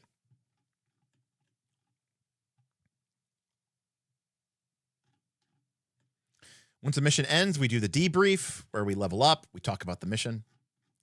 A mission could last one session or several. You might abandon your goal in favor of a new one or a twist. That might throw your plan into disarray. From this point of the mission is strongly up to the GM. Narrative play versus mech combat. This section deals with narrative play. This part of the mission is much more freeform than mech combat, which is much more structured. In narrative play, roles tend to cover a lot more, scenes can cover long stretches of time, and the outcome of individual roles becomes much more important. By contrast, mech combat is turn-based, tactical. Switching from narrative play to mech combat is simple as the GM declaring it's on, drawing a map, and picking who goes first. When you want to play out a turn-based tactical combat, you can swap to mech combat mode. The two types of modes of play have different rules. If fight kicks off during narrative play, combat is resolved using skill checks. There are no turns, and NPCs don't get to act on their own initiative. So basically, literally, it is PBTA-style combat, right? Like if you have a narrative combat, it's PBTA style. Monsters don't get to go unless, the GM makes a hard move. There's no initiative. You just kind of, manage the spotlight, yada, yada, yada. I will say that Beacon introduced the idea of the adversity challenge, and I thought that was a really great way to sort of have a little bit more structure in around that kind of idea. Because again, I love the idea of only using the combat mode for the really important battles. But that doesn't mean I literally only want to have one combat per game. I think it'd be really cool to have a narrative combat that is potentially, maybe it's a lesser combat, a random encounter. Maybe it's a fight against a big army, but they're all lesser, creatures. Like imagine your mechs are approaching like a central city and you're engaged by normal ground forces, right? Like, self-propelled guns and, normal tanks and, troops with, heavy weapons or RPGs or something like that. And you're resolving that scene using the narrative mode rather than going to a grid-based tactical game that's going to take 3 hours. I think that's really cool because it can show this evolution of your combat without having to rely on this really long and really detailed and really lengthy combat system, which in theory, you should only want to bust out if, this combat matters and success is on the line, right?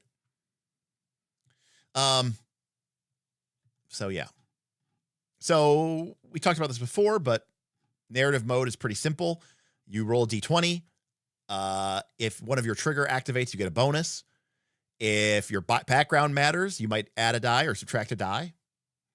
If somebody's helping you, you can add a die. Remember, you just roll all your d6s and take the highest value. If the GM thinks that something is difficult or risky, they can add a difficulty die. And a risky roll might have complications even if you succeed. Again, I like Beacon's approach to this a little bit better. A heroic roll only works on a 20 or higher, so that you can change the 10.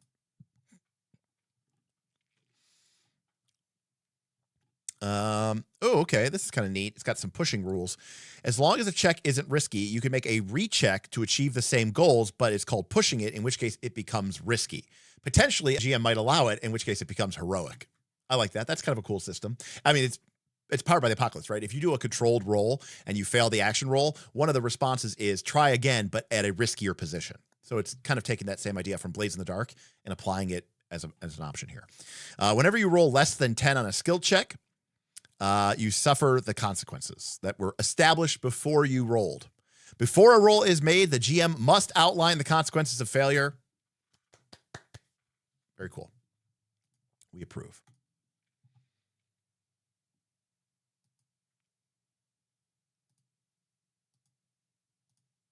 And yada, yada, yada.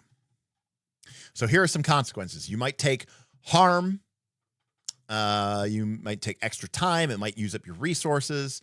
There might be collateral effects, position effect, etc., etc. Normal stuff here. We do have an idea of a skill challenge as an extended skill challenge. Same as Beacon.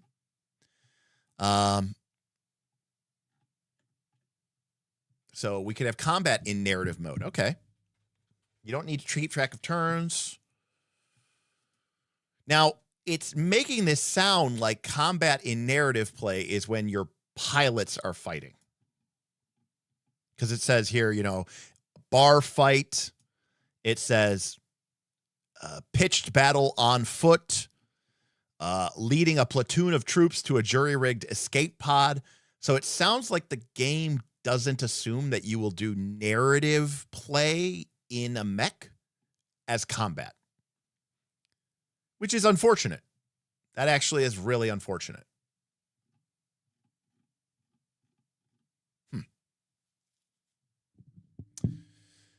Because again, that was one of the big things. So I'm going to say -1 to Lancer there, +1 to Beacon, because I really like that ability to do that in Beacon. And I really like that ability to do that with the adversity challenges, but I also really like to just be able to do that in general.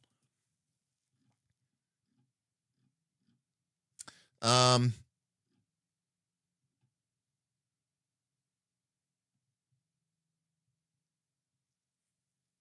see here. Oh, look at this. If your pilot is ever reduced to 0 hit points, roll a d6. On a 6, you come back at 1 hit point. On a 2 or 5, you are down and out and are at 0 hit points. If you're in a mech, you're stunned and your evasion drops to 5. If they take any more damage, they die. Remember, Beacon was like, you just can't die. On a 1, though, you die immediately. On a 2 through 5, you can choose for your pilot to die. Okay. If a character spends an hour resting with no activity, they regain half their HP. But again, this is your pilot. If your pilot dies, it might not be the end for them. Death is addressed in more detail in mech combat. Again, I don't love it. I don't hate it, but at least it has 2 legs. Although I don't like that it has a gun. Like, a mech shouldn't look like a person, you know, like that. All right. So here is downtime. There's structured downtime and freeform play, just like Blades in the Dark. Downtime activities are defined activities that allow you to accumulate reserves. Okay. You usually get 1, but sometimes 2, just like, got it.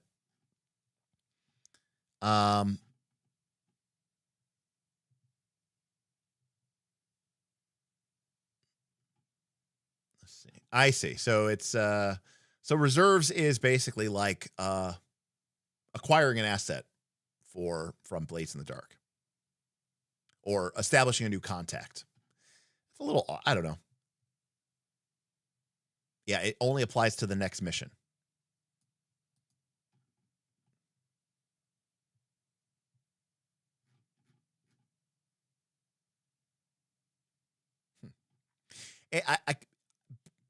I think I prefer like magic items. I don't know if this game really does magical items. Let's call it what it is. Let's be honest with ourselves. I'll be honest with you right now. From a mega game perspective, I loved the loot crates. I loved the loot boxes. I loved the uncommon, rare, mythic, or whatever, legendary chance to get items. Oh, it does have exotic items. Okay. Cool. Wait, are they exotic items or are they exotic mech things? Because if it's something for your pilot, who gives a shit?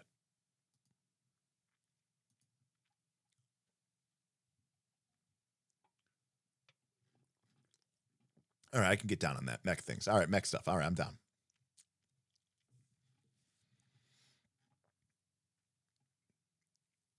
I see.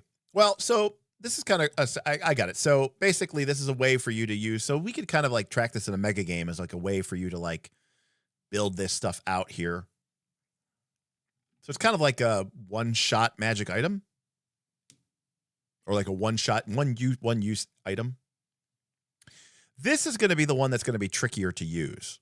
Like this stuff is all pretty standard. This is a little bit tougher to use in the respect of a mega game. I mean, this box, the resources box, the mech equipment and gear, that's easily doable.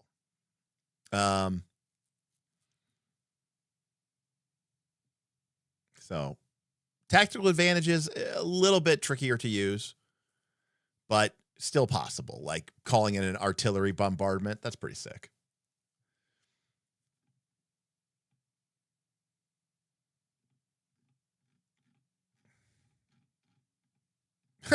An old lady, a lancer. I love it. You know what they awoke in the darkness of Khazad-dûm. Shadow and flare. And we're still rocking our Moria. Thank you, Jack. We might have the exact opposite view on mechs. I'm not getting in any mech that doesn't look like a badass humanoid. Tau, Titanfall, Gundam. Maybe as Oid. Mech Warrior and Battletech bore the shit out of me. Yep, we are definitely on the complete opposite. I don't even know what Titanfall is, but yeah, I hate the Tau crisis suits. I'm so anti-Tau. That's funny.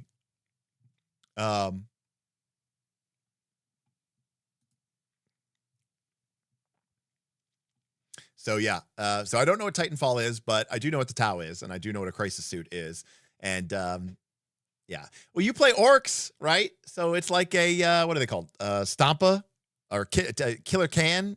Killer Can. I'm okay. Killer Can. I can get behind. But you know, I like dreadnoughts. I like that kind of stuff. Hey, Xavier, what's up? Xavier tipped $25. Long-time lurker excited to see everyone at PAX also excited for Mech Week. Fantastic. Thank you. Yeah, I'm excited. I'm going to be completely honest with you. I went to PAX East this year, and I pretty much spent all of PAX East. So I went to PAX East, and I went to PAX West. I went there on Roll for Combat's dime. While I was there, I worked. Like when I went to Gen Con, I helped Roll for Combat set up their Gen Con booth. I even worked the booth for a little bit. I went to a couple of their, I ran a live stream for Roll for Combat while they were interviewing the Starfighter folks. I recorded Roll for Combat's seminars with Professor Dungeon Master and Kelsey and Baron de Ropp and stuff. So I was working a little bit at Gen Con, but for the most part, Gen Con, I was there just to hang out and have fun. But PAX East and PAX West, I was there working at the booth, sun up to sundown. So I didn't really get too much of a chance to really explore it, but I did a little bit. And I got to be honest with you, it was not for me. PAX East and PAX West, PAX Prime or whatever you want to call it, was very video game, nerd adjacent, focused, and it wasn't as much my bag. I'm a Gen Con guy, right? I'm an Origins guy. And I'm excited to see what PAX Unplugged is like. I'm a little disappointed that it's only 3 days instead of 4, but I'm excited to see it because it's a little bit smaller, a little bit more intimate, but my understanding it is fully 100% focused just on tabletop gaming. And I think that's really, really cool. Now, that being said, I was looking at the guest list for PAX Unplugged, and I'm like, I'm going to say something here. It's going to be a hot take. I apologize. But I'm going to talk to all of you.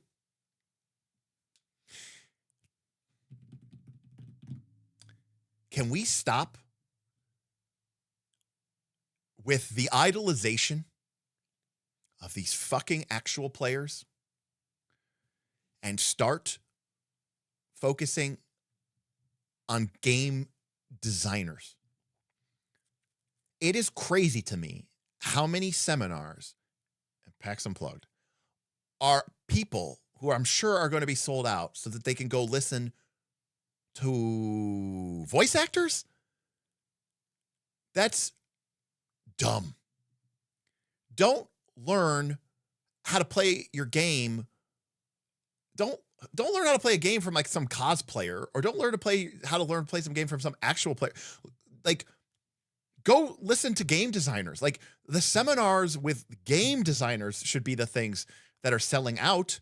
The seminars with the people who made your game should be what is selling out, right? You should be excited to get in line and get your book signed by your favorite author who wrote your game, to get a chance to talk to them face to face about the things you like about their game, or some of the things that they are that you're struggling with your game, and get some of their unique perspectives.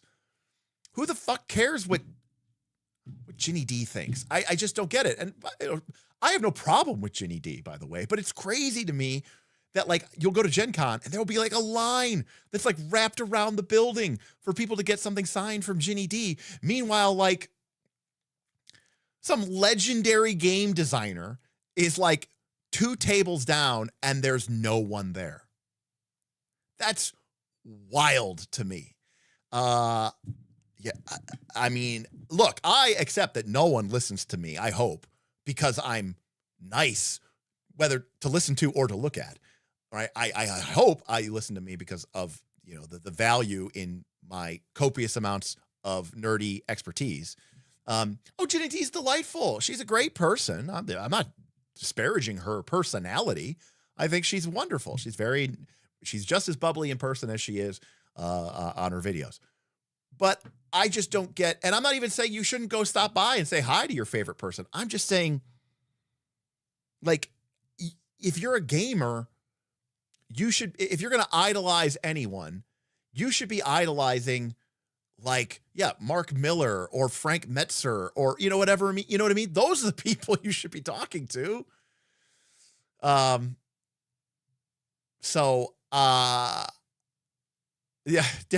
Derek Raleigh says, actually, don't listen to Derek. I enjoy that many designers fly under the radar so that I can say hi in relative peace. I mean, yeah, Rob Heinso. I mean, all of these people. I mean, they're just hanging out. It was like, one of the things that blows my mind, I'll be at Gen Con and I will see a legendary game designer. And I'm not even saying like from the 1970s. I'm just saying like a design. I mean, like, just, you know, and I'll see them walking around Gen Con and people are streaming past this person. They have no idea who this person is.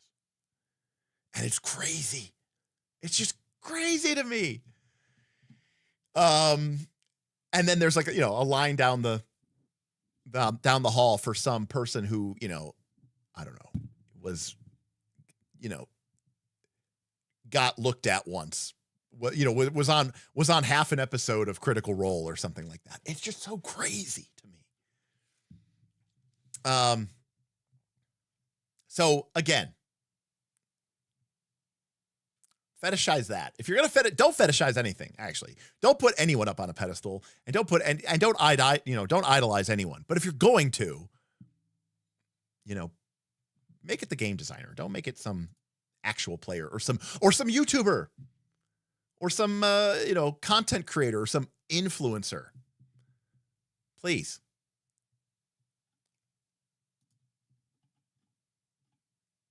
All right. That was it. So Aaron, you know, I respect that, you know, your honesty. Honestly, I will admit I wouldn't recognize the bakers if they walked right past me. And that's okay. Like, if you don't recognize your favorite designers, you know, in person, you know, by face alone, okay? Although Vincent Baker is pretty recognizable.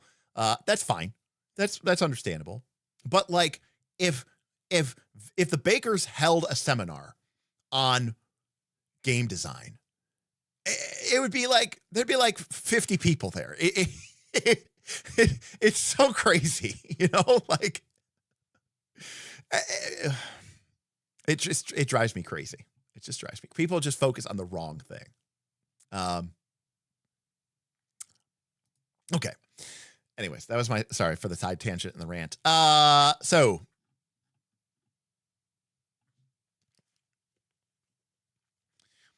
So we have some more stuff here from downtime actions, including a variant of magic rituals from Dungeon World / Beacon.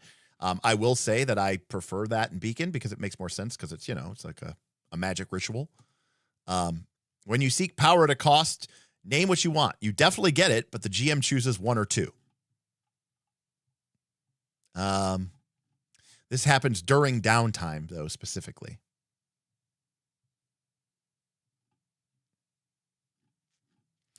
Again, very, very much PBTA coded, more Blades in the Dark coded. I in general, I like the way that Beacon handles its downtime a little bit better.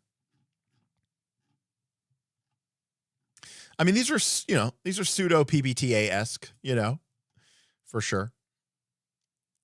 But they're done as downtime actions, not as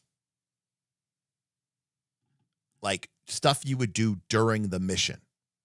Whereas Beacon very clearly intends for you to do a lot more, I think, maybe narrative scenes and PBTA-like actions when you aren't necessarily in combat because, right, you are the same person in combat and out of combat, as opposed to, makes sense, right? Look, let's call it what it is. If you're a mech pilot, if you're a Lancer, it makes sense that most of your pilot interactions are going to be when you're not on a mission.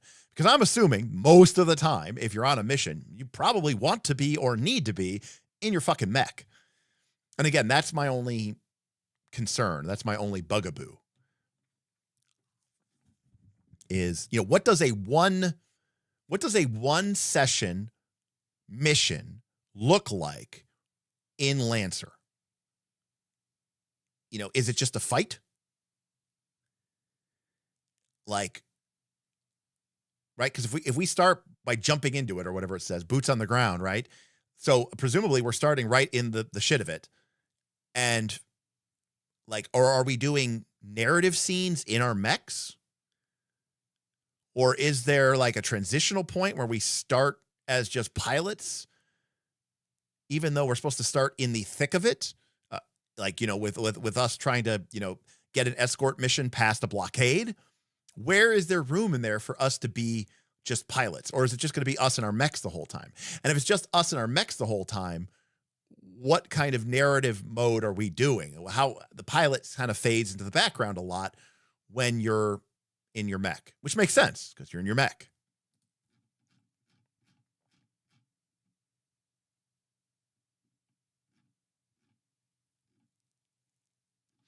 So then we have the chapter on mech combat. This art's a little bit too, I don't know, crazy, trippy, rainbowy for me, but it is what it is.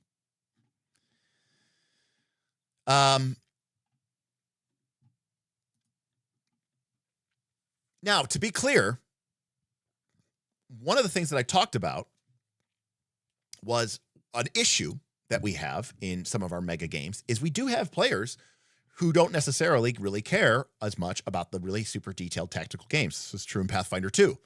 What I liked about Beacon is that you could very much have an entire session where nobody ever gets into combat. And you could definitely do that here with Lancer, right? You could just have a session which would be very clearly described by the GM, that this is a mission where a bunch of pilots aren't going to be in their mechs. They're going to, they're going to go and sneak into something, and it's going to be all pilot actions. It's all going to be in narrative mode, no combat basics. So we're going to be able to cover a lot of ground because without a 3 or 4 hour combat eating up our session, we're going to be able to do a lot of different scenes. And we express that to our players that, hey, this entire scene, this entire session, this entire mission is not going to involve any mech combat. You could still totally do that. And in Beacon, you could do that. And in this game, you could do that. So I like that. And I like the option to give that option to a game master who maybe doesn't necessarily want to run that kind of game. I also believe that it's totally possible that you could have a Beacon game where you say, hey, our Beacon session is going to basically be 2 scenes. They're both going to be fights, or one scene and it's going to be a fight. But what Beacon really allows us that ability to do is swap back and forth between the two of them. So we'll see if Lancer has that ability. So it's entirely possible to play through a session of Lancer without ever touching a mech, let alone even combat. Some groups prefer a game focused on role-playing and politics, and in which most of your conflicts are decided with skill checks. That said, Lancers have a particular talent, and it's one that's bound to come up: fighting in mechs. Even if you're playing a more narrative game, there are times that you'll want your combat to be more tactical and for every decision to matter more. You'll want to test out your ingenuity and put your mech building and fighting skills to good use, and that's the time to begin mech combat. So the stakes of mech combat are also much higher, and the scale is much higher, larger. There are two kinds of entities: characters and objects. A character is anything capable of taking independent actions like PCs and NPCs. They can be hostile or allied. And an object is anything else: a wall, a boulder, a tree, a shield generator. We use squares, spaces. We could use hexes. Love it. We know we love hexes, especially with mech combat. I mean, come on. Even if you're a weirdo who wants to use grid-based combat for your RPGs, even you have to admit that hex is the best option for mech combat. So, I mean, there's really no choice, right?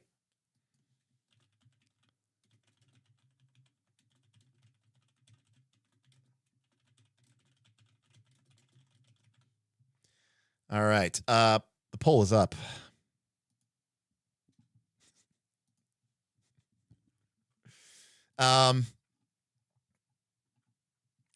Oh, Juniper, no squares. Hexes overall. Look, works so perfectly.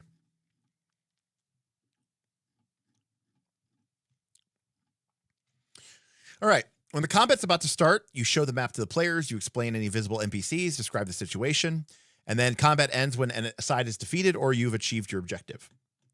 Okay, turns. You get 1 turn per round. It's alternating activation. So PC goes, then an NPC goes, and ends once everybody's... Oh, so no phases. So I think this was mentioned earlier today on the Discord. I really liked the phase system of Beacon. Like, a lot. And... yeah. So you get a move, and then you either get a full action or a quick action. And then once per turn, you can basically overcharge to take an additional quick action plus heat. So which makes total sense. I like Beacon's phased system a lot better. But I do like the option of either basically getting a full action or 2 quicks. And I like that the surging in Beacon felt a little weird, especially because you got a full other turn. I like that this gives you a quick action, but it gives you heat instead of stress, which is what it gives you in Beacon. But it makes total sense. It makes even better sense in Lancer. That being said, back and forth initiative, zipper initiative, whatever you want to call it, is fine. I just really liked the phased system in Beacon a lot. In fact, we were talking about it earlier, and I was saying how cool is how you could... in Beacon, you had the phase 2 or whatever, where you start casting a spell and then it starts, and then you release the spell in phase 6. I said 5, but somebody corrected me. It was 6. And I was saying how you could even do that in this game in Lancer, where like in phase 2, you launch your missiles and then the missiles don't land or don't hit until phase 6. And like, so in between in phases like 3, 4, and 5, you might have an opportunity to like move out of the range of the missiles or move out of their area of effect or shoot them down or something like that. Very similar to the way that in the way spells work in Beacon. And I love the idea of, the missiles take some time to get there, and you can kind of represent that by launching them in phase 2 and they land in phase 6. I think that's pretty cool.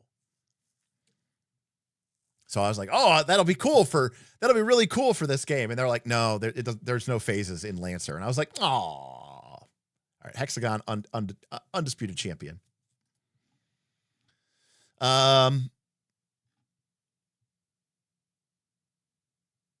So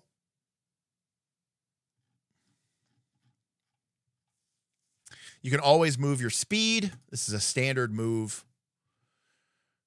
You can split up your move between actions. Oh, with any actions. Okay. Adjacency, we've got a lot of combat rules here for most part. We're not really too much worried about it. Very similar to Beacon in that respect. A lot of falling damage, gravity damage, a lot of stuff we have to worry about, teleporting and all this other stuff. Basic stuff, make a D20 roll, add your level, half your level, add any accuracy or difficulty penalties or bonuses. And if you hit their evasion.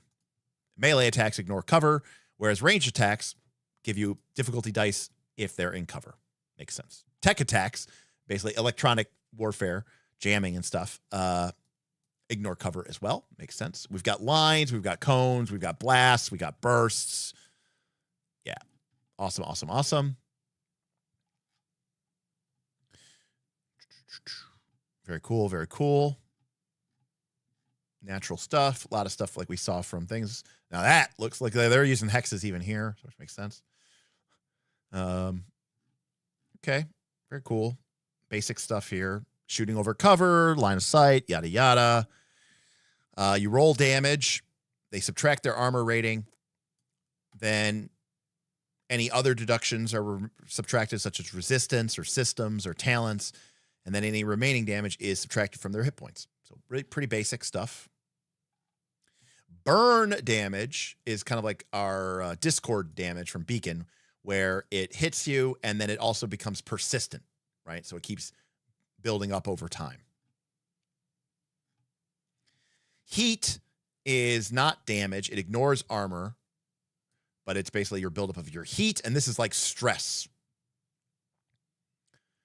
And when it reaches your heat cap, you overheat and you start your systems start getting stressed out, which makes sense as well.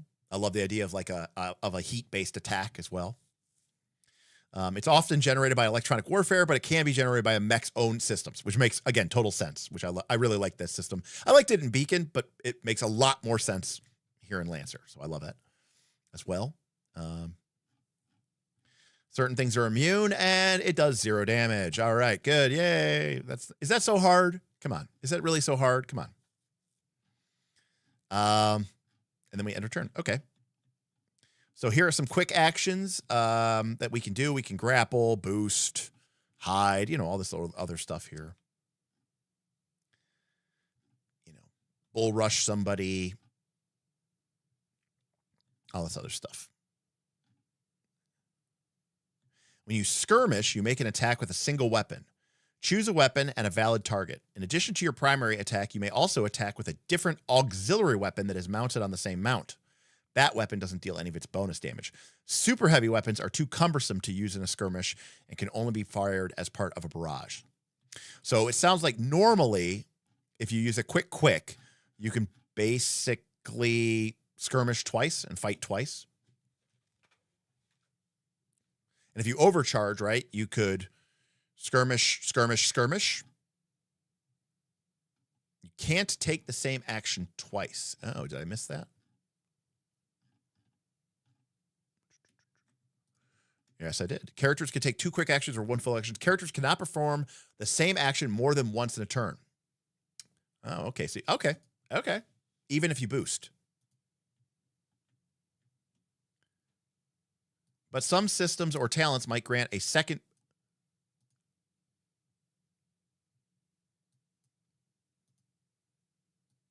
Oh, overcharging lets you do an action. Okay.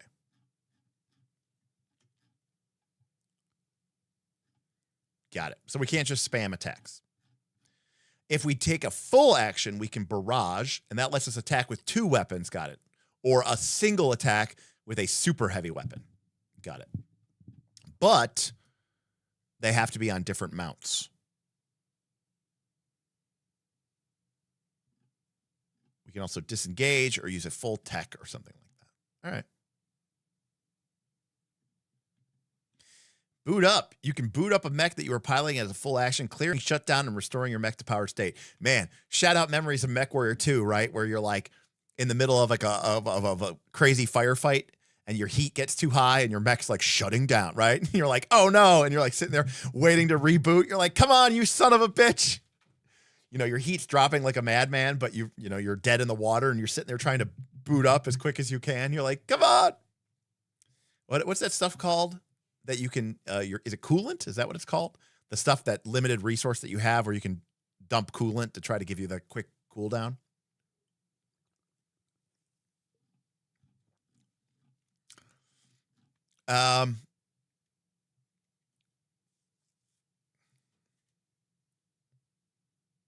No, I'm saying, Sebastian, that you accidentally got shut down. Like, that used to happen to me all the time. I'd be in the middle of a firefight, not watching my heat, and then my mech would shut down automatically. Oh, I see. There is an option to shut off your mech.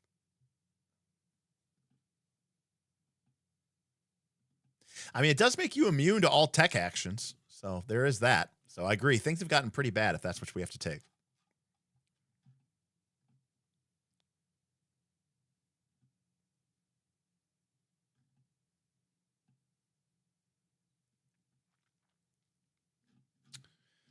If you overcharge, okay, this really is just like surging from Beacon. The first time you overcharge, you take 1 heat. Now again, you can only overcharge once per round. The second time you overcharge, you take D3 heat. The third time you take D6 heat, and each time afterwards you take D6 plus 4. This doesn't reset until you take a full repair. We also get reactions. Once per round, you can brace. By default, all mechs can take brace in Overwatch. You only get 1 reaction per turn. But you can take any number of reactions per round. You can only take 1 reaction per turn. But you can take any number of reactions per round. Okay. So once a round, we can brace our mech, and we get resistance to all damage. But if we brace, we cannot take reactions until the end of our next turn. And on that turn, we can only take 1 quick action. All right, very cool. And then Overwatch is, when you Overwatch, you control and defend the space around your mech from enemy incursion through skill, reflexes, or subsystems. A hostile character starts any movement inside one of your weapon's threat ranges. Trigger Overwatch and immediately attack that person. Okay.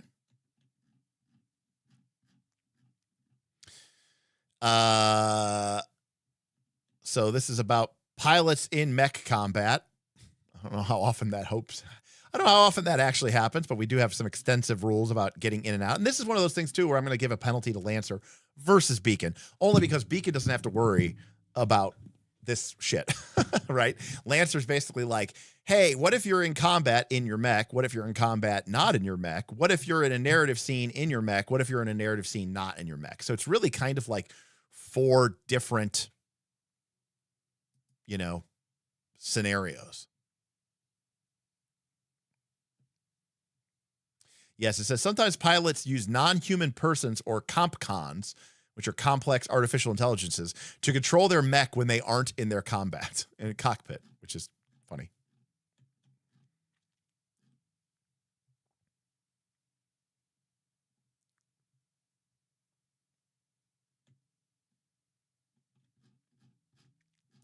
And here's a reference to the combat. Nothing super crazy here. Here's all of our statuses and conditions. We're in the danger zone if we're bloodied. All right.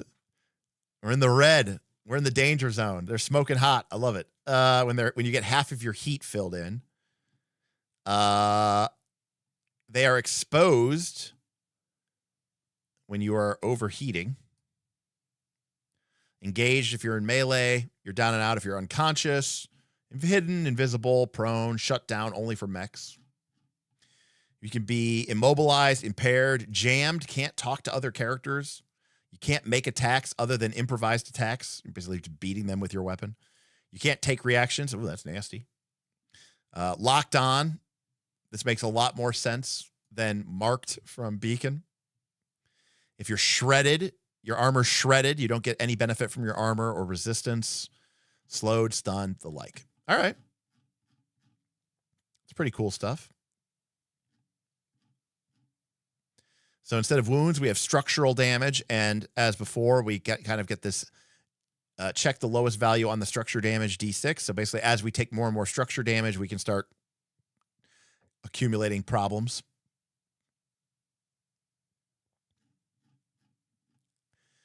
Same thing with heat from stress. We've got things like an emergency shunt, a destabilized power plant, a meltdown, an irreversible meltdown. Your reactor goes critical and suffers a reactor meltdown at the end of your turn. Love it. Let's see here. When a reactor meltdown takes place, any pilot inside is immediately killed and the mech vaporized in a catastrophic eruption within burst 2. The wreck is annihilated and all characters within the area must make an agility save or take 46. I'm guessing this is heat or energy or something. Damage.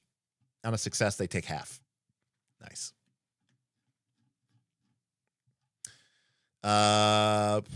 If we get a chance, we can do some repairing.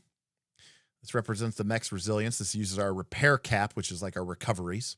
Explosive damage. Thank you, Juniper. To rest, you need at least an hour of uninterrupted downtime or light activity, after which you clear heat, clear statuses, and get half of the pilot's hit points back. You can also make repairs using your repair cap.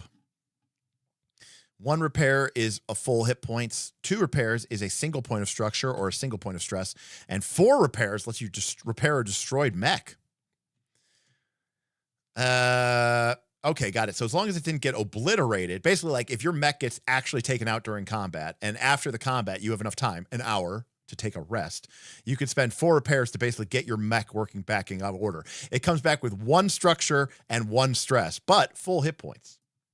So any destroyed weapons remain unusable unless you spend repairs to fix them as normal. Got it. Oh, 1 repair to restore a destroyed weapon. So that's kind of cool. Like the idea is like for, you know, you're a wreck, but not blown up, which is neat. I guess if you're blown up, get fucked. But to do a full repair, this is where you have to have 10 hours in a secure location. And at this point, you can basically completely rebuild your mech, repairing all of your weapons, regaining all your repairs. You can even print out a new mech with the proper facilities. Okay, cool. And of course, you can always print out a new mech using the Union's enormous printing facilities, which are ubiquitous on most worlds. So they don't want you to be without a mech for too long. If your mech does get destroyed, pilots are cunning and hardy. They can and will escape or eject from mechs. So basically, I think the assumption here is that your pilot gets away. However, in the event that you don't get away, apparently they can make flash clones to bring you back, which is kind of cool. And they come back with a quirk, which is kind of interesting. Whenever you try to sleep or rest, you're stricken with vivid and persistent dreams, visions, and images of your death. You know they're real, but can't reconcile the existential gulf between the experience of the old and new version of yourself. So we get some like transcendental horror. You love to see it. You're plagued by the constant understanding or belief that the real you is actually dead, and you're merely a facsimile of a dead person implanted with someone else's memory. It's kind of like the understanding that, and they actually changed this. I don't know if people know this, but there was this original idea that transporters in Star Trek, right, necessarily destroyed the original person and in fact made an entirely new person in their current location. But that is not actually what they do in Star Trek, because in Star Trek you become a matter stream. So they literally break you down into your component particles, and then they beam you through the containment beam, and then they actually beam your particles down there. So you aren't actually destroyed and recreated, and it doesn't violate quantum mechanics. Although it does raise the question of how do they transport people to where they don't have line of sight or line of effect? It's all hand-wavy science anyways, but fun little Star Trek lore there. Anyways, these are fun in the event that you need a clone. Your clone has a unique appearance that clearly marks you as vat-grown. Love it.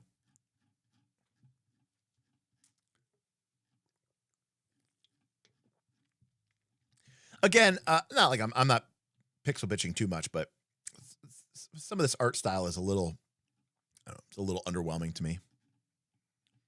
Like, this is much cooler. But, this art style's a little bit too crude for my liking. It's just my taste. God, where's Bob? So not only is this thing wielding swords, it has 4 arms wielding swords.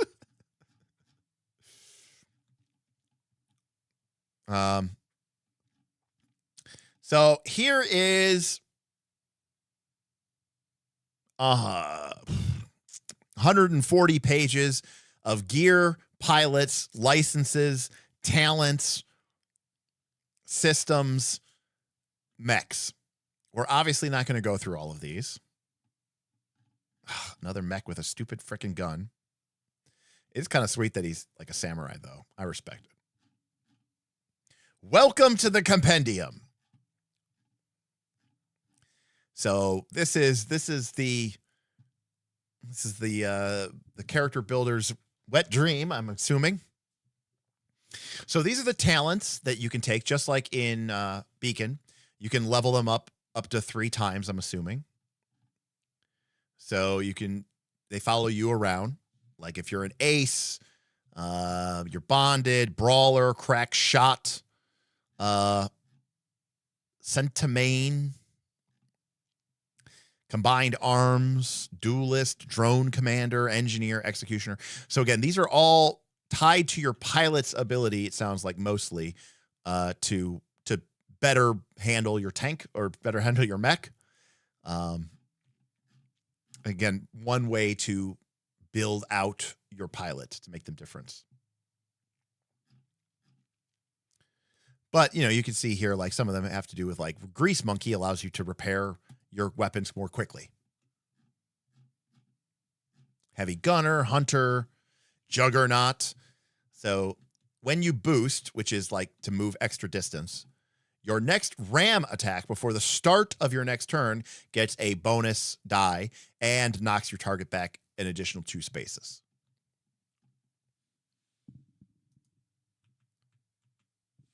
Nuclear Cavalier. Cool stuff. So you can really specialize. You can kind of specialize your pilot in this way, just like talents from Beacon. Then we've got all the gear.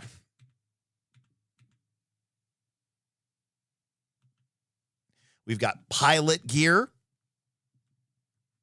like sidearms. They awoke in the darkness of archaic weapons like a sword. shadow and flare. Juniper tipped $5. The flavor text on the talents, systems, and gear is really good and important, I think, for filling out the setting. That's interesting that you say that. I mean, I guess the question is this game need its setting? I mean, obviously there's certain assumptions that are being made, like that cloning is a thing, that artificial intelligence is a thing. But I wonder how tied this game is to its setting. So it's interesting that you say that, Juniper. Because, flavor text is flavor text. I mean, if it's good flavor, I've noticed that with sci-fi in particular and mech, it's really, people really love their flavor text, their technobabble, they love it. It makes them feel warm and fuzzy on the inside. Oops, I went all the way back to the beginning.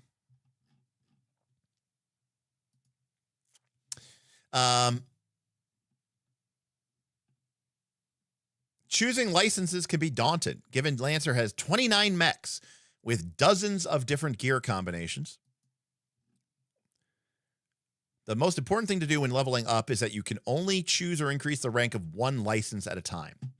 We have roles for our mechs. We have artillery mechs, striker mechs, controller mechs, support mechs, and defender mechs. Love it. Some frames can have multiple roles, indicating that they can do a variety of different things. Here's some iconography to help us out. Explosive damage. Energy damage is a lightning bolt. Kinetic is whatever that is. I guess it's like a missile. I don't know. Kinetic kill vehicle. Heat is this, and burn is this. It is a little bit weird that we have burn and heat, but whatever. Other than GMS, there are 4 major manufacturers. IPS Northstar, Smith Shimano, Corpo, Horus and Harrison Armory. So do we level up each manufacturer, or do we level up each manufacturer?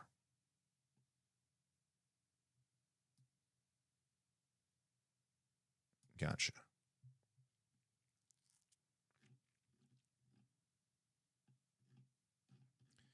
So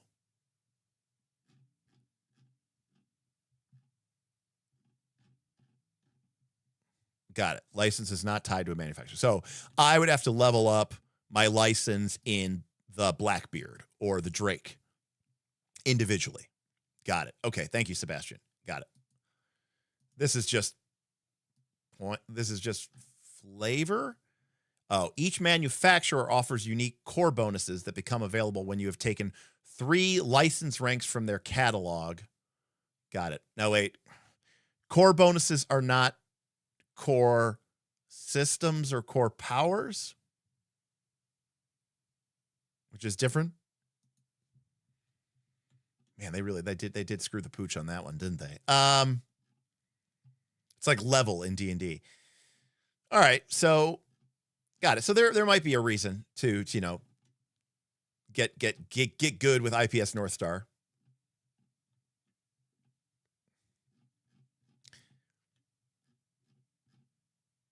General Massive Systems is the galactic standard supplier of just about everything. Got it. So if you get... Oh, got it. Never mind. GMS is always available to pilots. So basically, at levels 3, 6, 9, and 12, we could pick one of these. Now, do these core bonuses apply to even if we use a non-GMS mech? Or do these core bonuses only apply if we're using a GMS mech?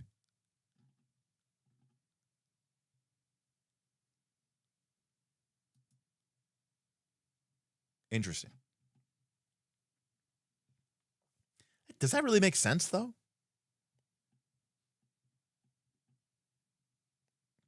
Auto-stabilizing hardpoints. With the best in shock absorption and steady tech, you can retain accuracy across longer, sustained periods of fire. Choose a single mount. Weapons attached to this mount get a +1 attack accuracy die at all times. Seems pretty neat. Overpower caliber. Instead of the standard option, you requisition multiple racks of hot ammunition. Same bore slubs, but with a higher grade of accelerant.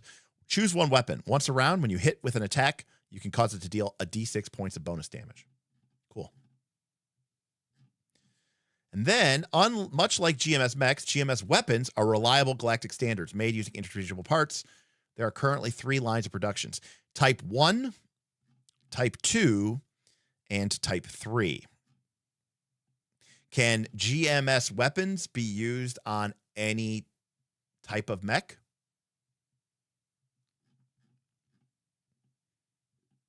Or I should say, can all types of weapons be used on all types of mechs?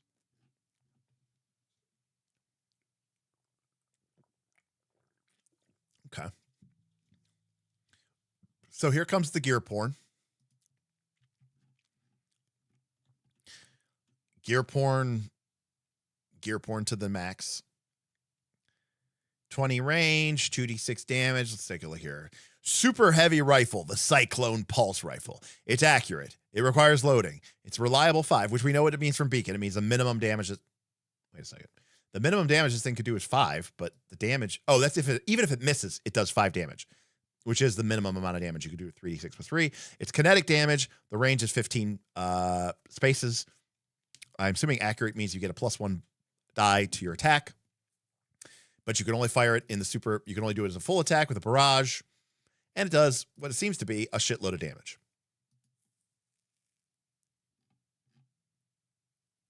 Is that the most damaging weapon from GMS? Looks like it.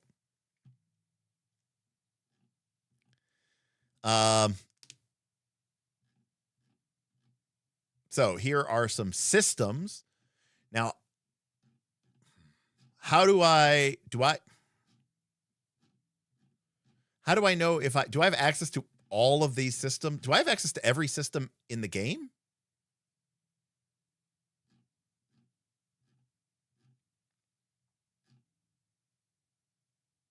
How do I determine when I get systems access? You have access to all of these. So, no.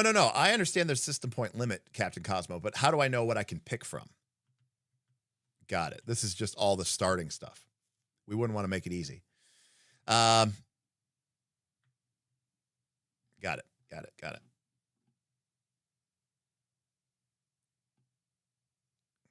Oh, here we saw that one character, the example build had a type 3 projected shield. So it takes 2 system points to equip. It has the shield tag. It has the protocol tag. It is unique. You can only have one. And it generates 1 heat when you use it. Nominate a character within line of sight. All ranged or melee attacks that they make against you or that you make against them get +2 difficulty dice until the start of your next turn. Got it.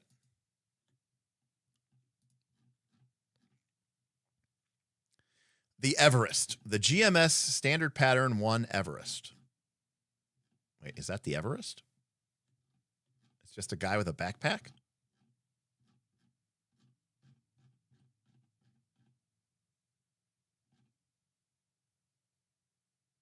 I'm confused.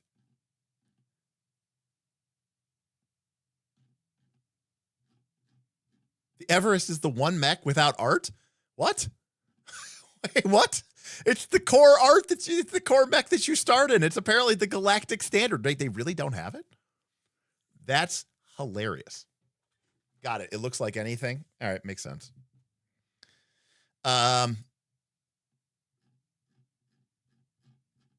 But here we go. That's it. Okay, so this is the core system, which you use your core power. Now, this says 1 core power, but can you ever have more than 1 core power? Like, do certain things take 2 core power?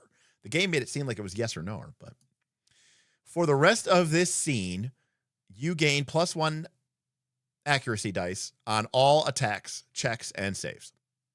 Additionally, once per turn, you can boost as a free action. So clearly I can understand now why, if you only are doing 1 fight per mission because of a mega game, you would just power up you would power up in that fight. So this is where the core system problem. So this is me better understanding some of the conversations. The thing about the core power is, I mean, I guess it comes down to balance. Yeah, this is going to be really tricky. Because if we make this recover be like some people in the group have their core power and some people don't have their repair core power, that's going to be really problematic for the game. For sure. For sure.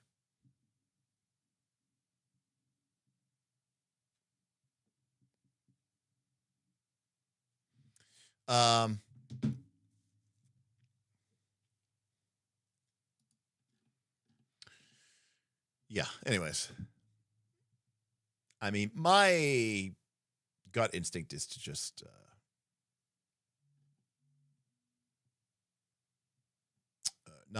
basically not use it. But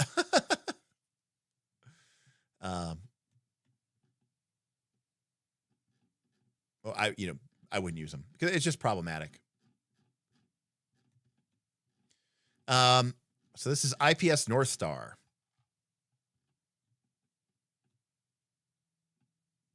That thing looks terrible. So here are some of the, got it. So like if we can take a core bonus from this, I wouldn't use the core. I don't want to use the wrong terms. I wouldn't use the core system. I had to get it right. Or you would have a core system. It's just nobody would have a core. Nobody would have a core power.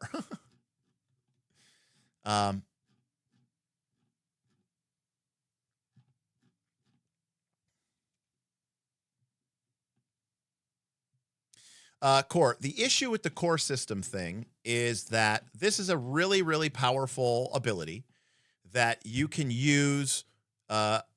Essentially, you can use this once per mission. And a mission could be, and by the way, it lasts for the whole fight, basically. And a mission, normally, might be 3 or 4 different combats. So obviously, if you use your core system hyper-spec fuel injector in the very first fight, you're not going to have it available in the second fight or the third fight or the fourth fight. Okay? And a mission might be 3 or 4 of these fights. By the way, you might only do 1 fight per session. So that means that a mission might take you 3 or 4 sessions to get through, which means like you might use your hyper-spec fuel injector in the first week of the month. And if you play weekly, you won't be able to use this again until like next month in real life, because that's how long it takes before your mission to finish. Although there might be, maybe your GM has something where it's like, oh, you found some core power or something like that and you got it recharged. The problem is that in a mega game, a mission is 1 session. Okay. So so you would have the same problem in a game where the game was balanced, where the players, when people talk about like the Nova problem in D&D, where it's like, oh, a spellcaster uses all of their powers and spells in the first fight and then they go on long rest. Well, D&D wasn't designed for that. Well, neither is this game. This game is not designed around the idea that you will have your core system available to you in every conflict. In a mega game where you are only going to be able to do 1 mission, or 1 fight per mission. Yes, exactly, Core. So as a one shot, everyone would just Nova all the time. So the solution is to remove the wizard spells. Yeah, Aaron, or the solution is to play a system like Pathfinder 2, where that is actually balanced and the spells are much, much, much, much weaker than most people are used to, say, D&D. Because in Pathfinder 2, if a spellcaster literally, quote unquote, dumps all of their spells in a single fight, that's not even an issue. It's like the game is like, yeah, okay, whatever. Because the spells are just not that powerful. I mean, they can be in certain instances, but for the most part, it won't. But the other thing too is if you make it a discretionary resource, like let's say a GM sets up a mission and then a group could sign up for that and they all have their core power available, and a different group could sign up for that and none of them have their core power available. That's going to be a very different session, and it's going to put some extra pressure on the GM of how do you balance that? And I want the GMs to be able to design their mission with a sort of, to make it as easy as possible for the GM. So that's a big problem, basically.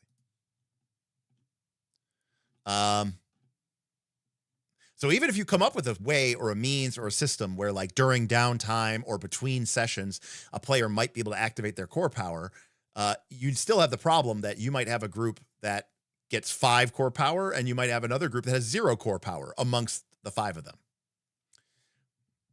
Lion's Head Gaming, it's entirely possible that Lancer does not function as a mega game as we understand it.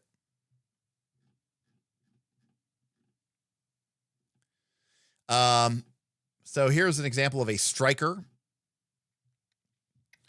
It gets these traits. It has a grappling cable. It has a lock kill subsystem, and it has an exposed reactor. So it has a penalty too, which is kind of cool.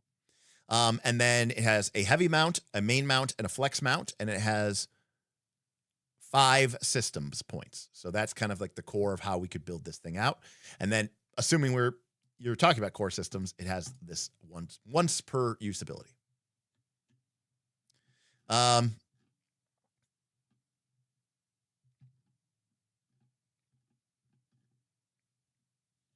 This is the harpoon. I don't hate it. It's not my favorite. I don't, with all these cables draped around it. I guess it's the harpoon, but it's just kind of weird. Again, it's the humanoid mechs is weird to me, but now, so let me get this straight. Once I obtain license 1 in the IPSN Blackbeard, I can now equip this mech, this base stats. But then also, when I get rank 1 license, I get access to the chain axe and the synthetic muscle netting. People are saying no. Okay. The frame is rank 2. Wait, what?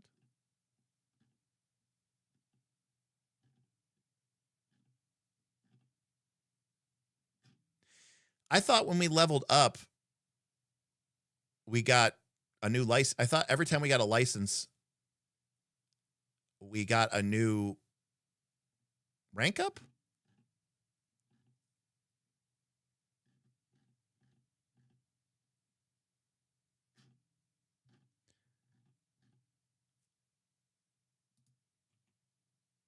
I must have completely misread that.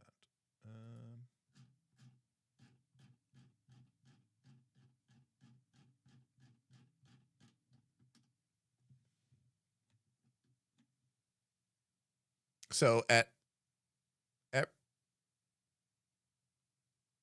so am I missing what license ranks do?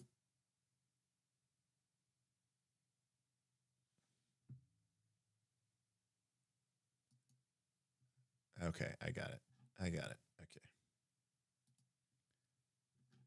So if I put my rank into IPSN Blackbeard at level 1, I would gain chain axe and synthetic muscle netting.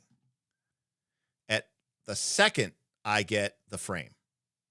But I also get the bristle crown flechette launcher and the nano corbin sword. So at level 1, I put it into the Blackbeard. I get the chain axe. I get the synthetic muscle netting. But then the only thing I could put those into is my Everest. Is that how I'm supposed to read that? But now I could make my Everest have a chain axe, I think. It has a main, a flex, and a heavy. I'm assuming this is one. I'm assuming it's heavy, I'm going to guess.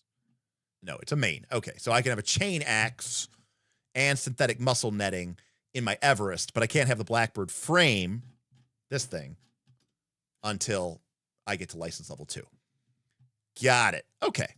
But then I will have the bristle crown flechette launcher and the nano carbon sword. And because the Blackbeard frame has a flex, a main, and a heavy, I could equip the nano carbon sword, the bristle crown flechette launcher, and the chain axe. Is that right? So I could have the chain axe and the sword and the flechette launcher, which I'm assuming is what we are seeing here. This must be the chain axe. This must be the nano carbon sword. And, well, the flechette launchers are somewhere. Got it. And if I wanted to, I could even take some of those GMS items and put them on here as well. Okay, got it. Okay. And then at level 3, I get reinforced cabling system. I get the SecMet class NHP. This is an artificial intelligence. And that's it. Okay. Now, if I did get 3 license levels and I put them all into the Blackbeard, that means at level 3, when I get a, is it called Core 2? Did they call that one Core? Is it a Core Talent? No, what did they call it? A Core something. Core Bonus. What a fucking terrible name. I could choose from this list because I've got 3 license levels in an IPSN. So I could, for example, take reinforced frame and get 5 bonus hit points, or a sloped plating and get +1 armor. Got it. Or I could choose one from GMS. Thank you, Thin Wizzy. Yeah, exactly. Okay, cool. Cool. All right. I am just going to we're going to do this really fast. It's already been 3 hours. So we're not going to do this. So I am just going to go strictly based off of the art. Okay. Blackbeard. I'm going to give it B tier. Drake. It's a little wonky because it's on 2 pages of art. Drake. C tier. I don't like the shields. Landcat. Oh, D tier. No, F tier. F tier. F tier. Nelson. That's way too humanoid. C tier. Rally. C tier. Tortuga. Actually, even though this one has a gun, I don't mind this as much. I'm going to give this one B tier. Vlad. It's got 4 arms. It looks cool, though. But it's still kind of... But I don't mind its feet. I'm going to have to give it C tier. All right, so now we're into the Smith Shimano Corp. The second oldest corporations. Oh, but these things look bug-like. All right, the Black Witch. D. It's got toes. Mechs shouldn't have toes. D. Death's F. That is F minus. It's got like a little face and little weird creepy hands. F. Duskwing. Actually, don't mind this one as much. C. Metal Mark. I mean, at least it has chicken legs.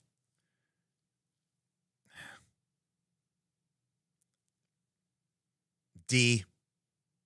Monarch. I actually don't mind this one. B. Morning Cloak. D. Swallowtail. F. All right, Horus.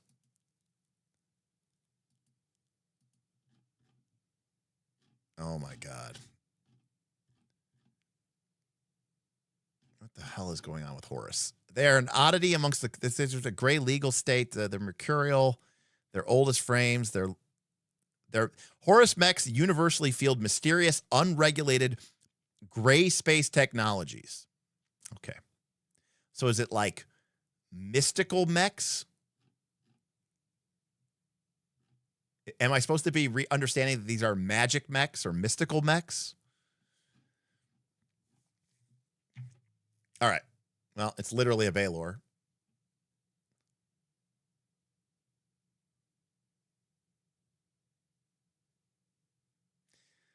C tier for the Baylor. D tier for the Goblin. F minus for the Gorgon.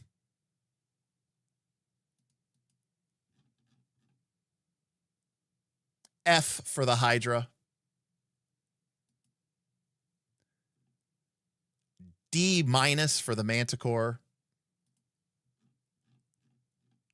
F minus for the Minotaur. Not only is it have, this one is the worst. It's literally got it's literally got 4 legs, but somehow also has arms, and it also has toes.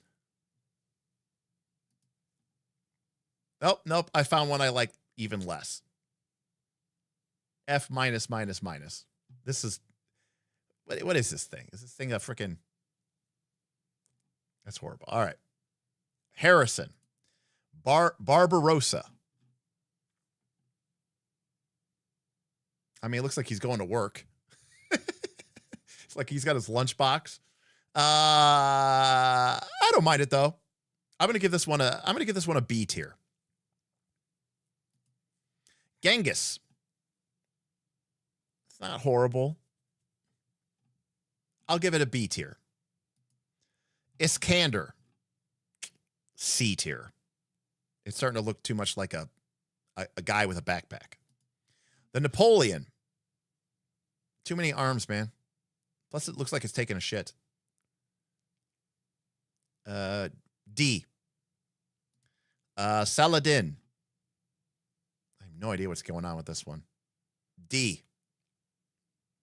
Sherman.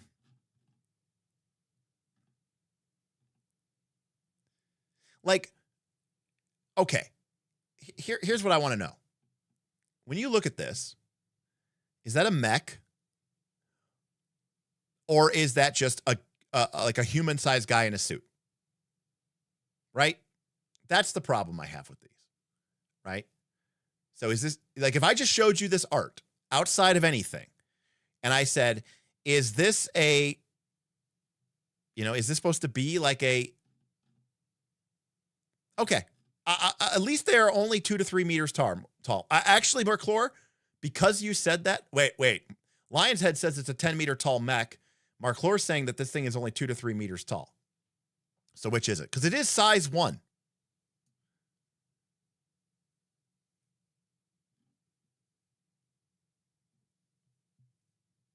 So if this is just like, what are they called? Stealth suits from Tau. All right. If this is just, You know what they awoke in the darkness of Khazad-dûm. Shadow and flare. DR Metropolis tip $3. This is maximum rage bait and I'm here for it. A mech can look fully human. Mech warrior ain't my baseline. Animes for decades. nah. So because this one is only size 1, Dr. Metropolis, I can't agree with you. No, I'm sorry. It's just not the way. It just doesn't make any sense. No, I can't do it. Not anime for days. Anime is lame. Because this is just size 1 and it's just little and it's reasonable. But even like the way he's posing, it looks like a guy like bending down to like, track or something like that. But I will give it a C. I will give it a C+. Tokugawa. D. And that's it. That's it. That's all there is. What a shame. Lions Head Gaming. Did you not like I did not like the Pacific Rim Mechs, Lions Head Gaming.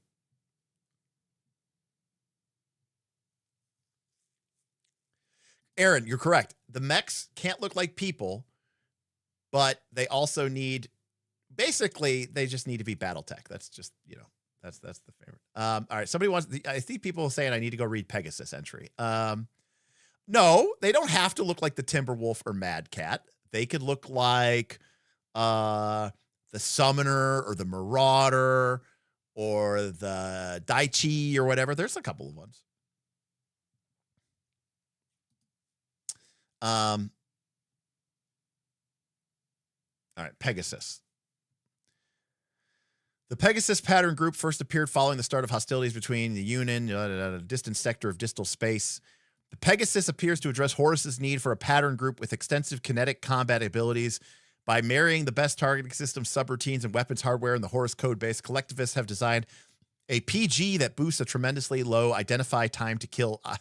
I love all the techno babble. A low identify/time to kill ratio, IDTTK, where kinetic weapon is viable. As with all Horus pattern groups, it fields a signature weapon, the Ushabti, a hostile impulse anti-corporeal weapon that operates with complete ignorance of even the most basic underpinnings of physics and thermodynamics. As such, it qualifies unambiguously as a paracausal weapon. The Ushabti's precise function remains unknown to blah, blah, blah scientists, though radiological and gravitational signatures point towards a relationship with the onic firmament. Just techno-babble. All right, here we go. So we have a weird, what this thing looks like? Hold on a second. It looks like a Phyrexian. That's what it looks like.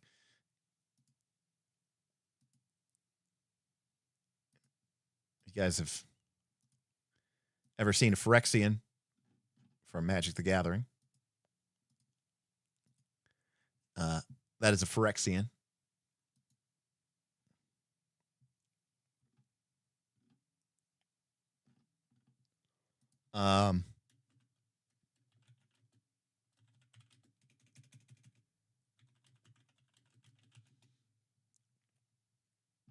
Anyways, just pointing out. This looks like a Phyrexian. All right. So we have, let's see, no armor. Heat cap, sex, something. Extrude gun. By the way, I know everything. When it would roll damage, the Pegasus can instead deal the average damage based on the number of dice rolled. 1d3 2, 1d6 4, 2d6 7, 3d6 11, 4d6 14. Is this a joke that I... It's got flex, and a heavy. The Ushitabi Omni gun. Funny thing, see that right now this weapon doesn't technically exist. You're shooting them with a gun that isn't real, and yet it is. Don't worry about it. RA's like that. Just here, know that because it exists at some point, we've made it. That's a casualty, and casualty is a Ushitabi Omni gun. Error. 15 range, 1 AP. Your Mech's Omni gun is a piece of experimental hardware so advanced it defies physics. It doesn't require a mount, nor does it have a weapon type, meaning it cannot even be modified. You can't attack normally with this weapon. Instead, once per round as a free action, you can use it to deal 1 point of kinetic armor-piercing damage to a character within range and line of sight. This doesn't count as an attack. It hits automatically, ignores cover, bypasses immunity, and its damage can't be reduced or ignored anyway. No rule in this book or any other supersedes this.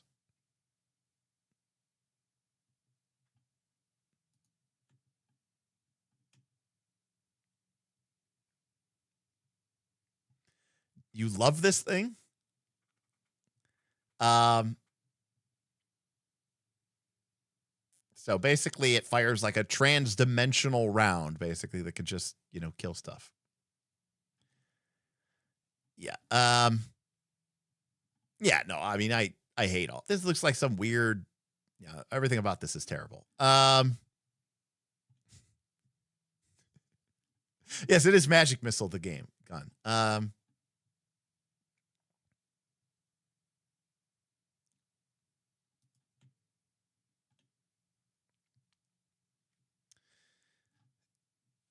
Forward wants me to go to Harrison. Now, Harrison looked a little bit more normalized. No, Forward, I already rated all the mechs. Dr.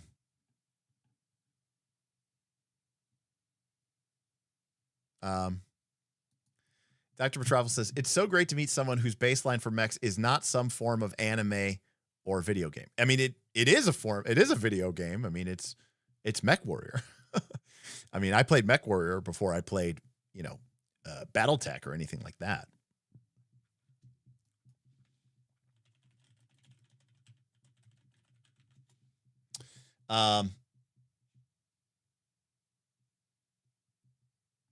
Yeah.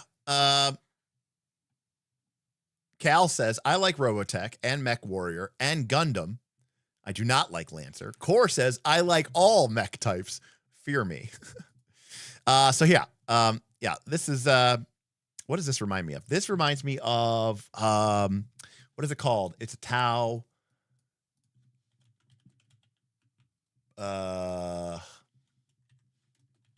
Is it called a Tau Broadside? XV88? That sounds right. Yeah, I think so. I think it's called that. Yeah. Kind of. Not quite, but kind of. This is a Tau crisis. The XV88, a broadside, the broadside battlesuit weapon system. You know. Again, I'm not a huge fan of Tau, but I can accept it. Let's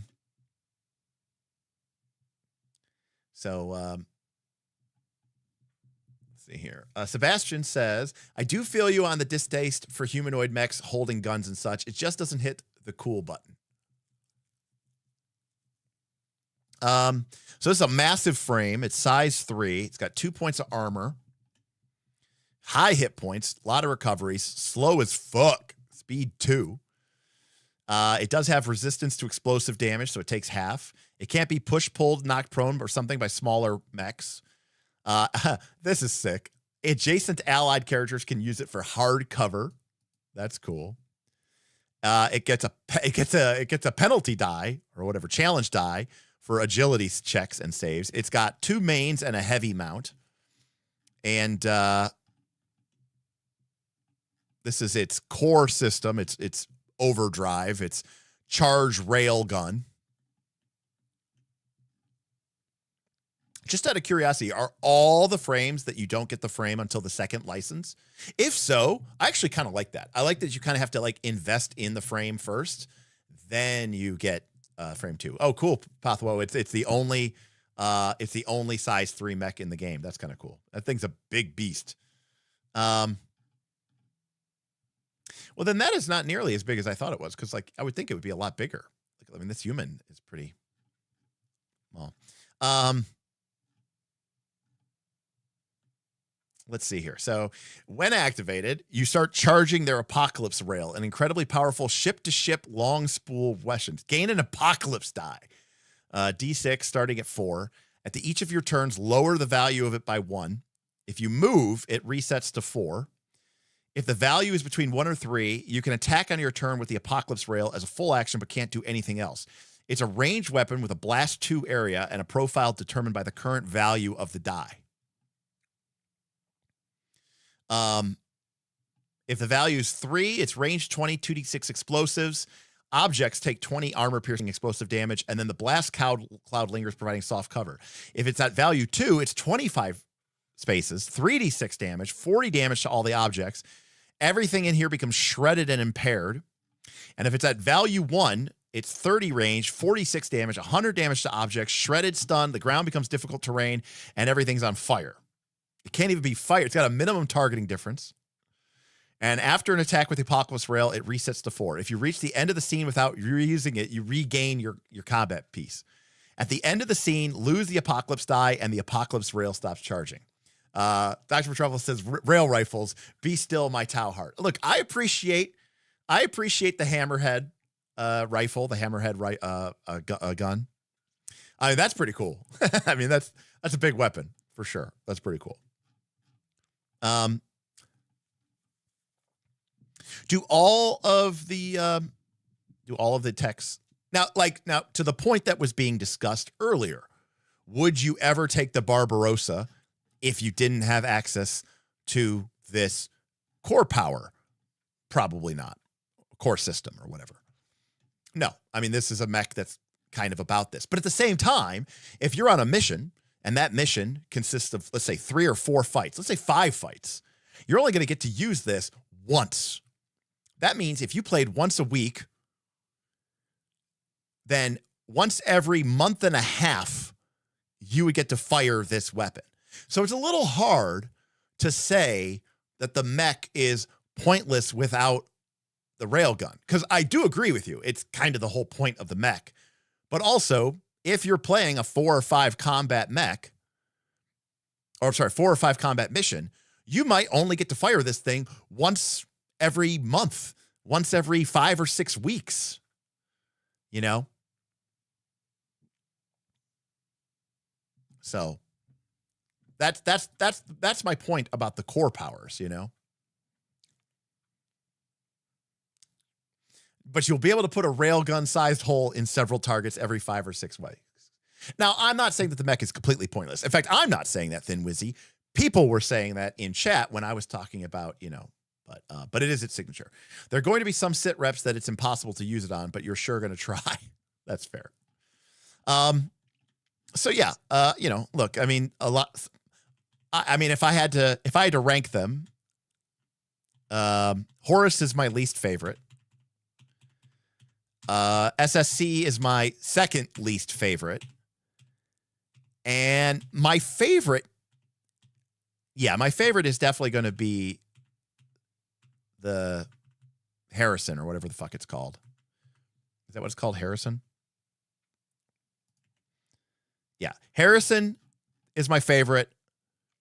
IPS North Star is my second favorite. Smith Shimano, my third favorite. And I can't even call Horus a favorite, but it is my 4th favorite.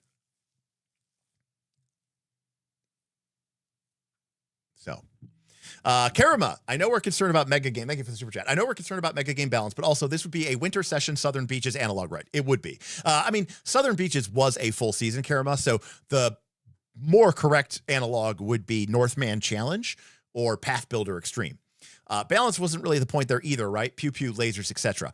Karma, you're 100% right. However, if it's one thing that I've learned running mega games for the last 4 years for a community of some of the best, remember, there's the average gamer, right? There's the average gamer.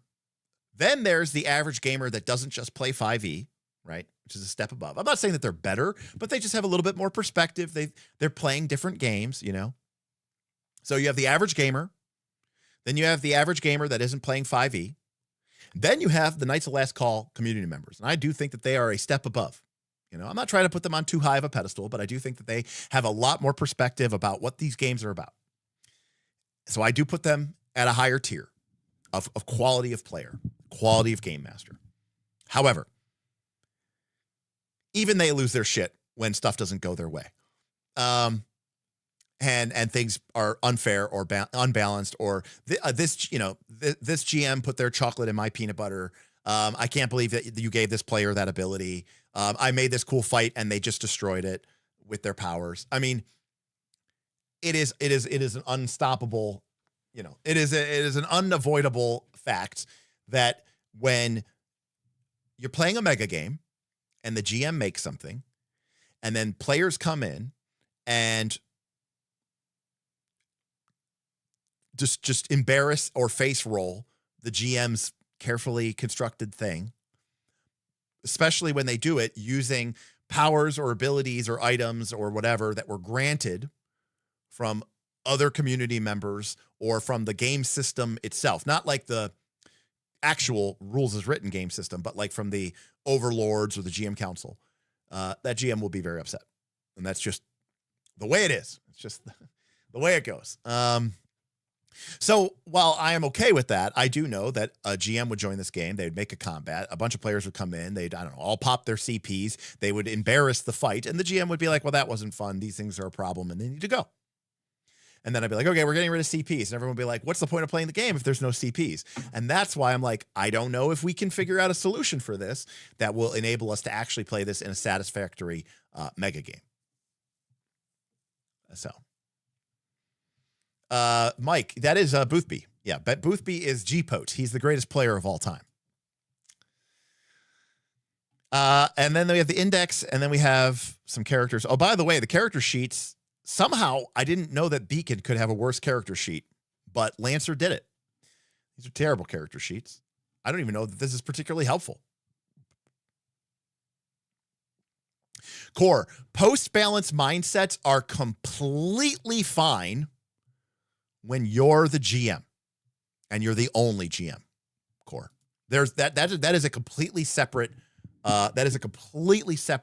mindset, Core, because there are some GMs who are running a game for their own players and that's all they're rolling for them, and then they get upset when the players beat their advice or beat their whatever. This is different because this is a GM coming in. And by the way, as a side note, I really have to use the restroom. So hold on a sec. That monster went right through me. I'll be right back. Wait, that's not what that's supposed to say. It's supposed to say be right back. All right. Give me 90 seconds. And then we'll finish up.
So, what was I saying? I don't remember. Oh, yeah. So let me be very clear about something about Lancer. I don't mind the idea of mechs that use strange tech or like like I don't actually mind the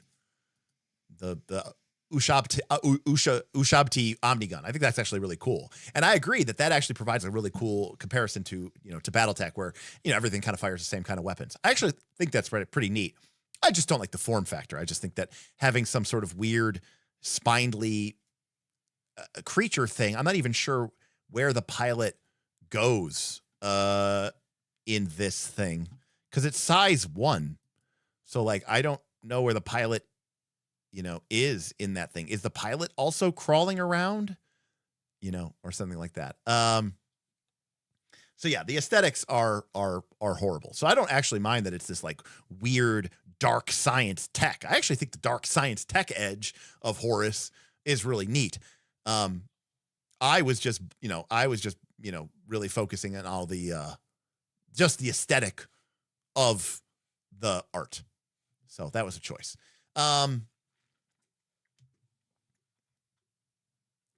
So, any case, yeah. So my thoughts on Lancer are, Cinnabos. That would actually probably work really much better. My thoughts on Lancer are, I like it. I like, I think Beacon. I'd like to see Lancer if it was made like Beacon. I mean, obviously, there's some things in Beacon which 100% are taken from Lancer and make a lot more sense and work a lot better in Lancer, and I like that. I like the wound system in, with the structural damage. And I like the heat instead of the stress and the damage types. And I think all that makes complete and total sense. And not to mention the hard points make a lot more sense than, swapping out your talents, your techniques. No, Icon is actually much more different is from my understanding. My Icon is very different from Lancer, whereas Beacon is more like fantasy Lancer. As my understanding, that's what I haven't read Icon, but somebody who did said Beacon is much more the spiritual successor. But I like the phased aspect of Beacon. I think they were a little bit more focused on some of the PBTA type stuff in Beacon, which I liked. We didn't get into the GM stuff, but that's cool that you have exotic weapons and stuff that you can equip. That whole thing there from a character building perspective is awesome. And it's exactly the type of stuff that I want to see and do in a mega game. The limit breaks or whatever they're called in Beacon or the core systems in Lancer are a problem from a mega game perspective, for sure. Now, obviously mechs have this sort of, it's one of those things that people get really, really passionate and excited about. And obviously I think Lancer feels like it's really appealing to more of the anime mech type people, maybe not the classic mechs. When I think classic mech, I think Battletech, but I mean, because to be clear, I don't have a problem with like a, Gundam, even though they, use rifles and swords. It's just not my 100% perfect. Right. So like going back to the thing before that I was showing, like, I don't think there's that one's terrible, but like, I don't hate, like, this is fine. Like I like this. I don't hate this, I should say, but I don't like love it. It's just not my style. But like, there's a sort of a Gundam-esque nature to this, right? These very humanoid mechs, with literal toes and individual fingers, and they're basically fantasy people. There's like this weird uncanny valley. But that's very, Gundam-esque, but so, well, like I said, this wasn't my favorite, but I didn't mind it. This, I just flat out don't like, like this weird, whatever that thing was. This is just terrible. Who would even want to play this? But I think the idea of it is kind of cool, right? Like the actual implementation of it. But so I like a more industrial style, you know, to mechs and stuff like that. So I think that's a good way to describe it. And then, you know, like I said, the definitely the Harrison, more my style. Still a little bit wonky, but you know, still more my style. Again, like you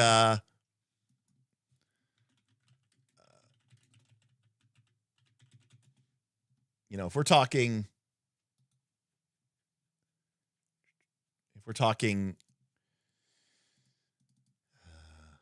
another example of Derek like Mech, right? I love the look of Space Marine dreadnoughts, you know. I'm a big fan of Space Marine dreadnoughts for sure.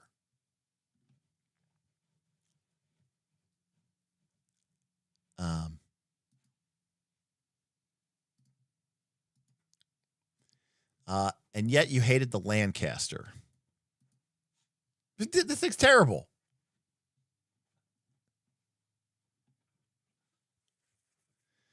Also, weirdly enough, not only is this thing got 4 legs, but it also has these 2 little stubby arms. It's like they're trying to make them like they still want them to be able to be like humanoid. It's very weird. But notice the Dreadnought from Space Marines doesn't have 2 little stubby arms so that it can, I don't know, drink tea. Derek says, let's be honest, people only like the Lancaster because it's busted. So yeah, I mean, I have my personal preferences, but, the Dreadnought looks awful. Oh my God. We can't be friends anymore.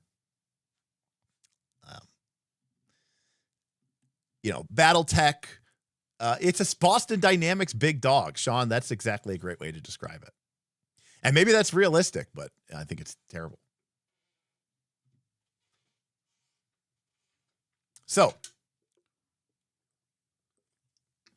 Dreadnought is gross. Know what they awoke in the darkness of Khazad-dûm.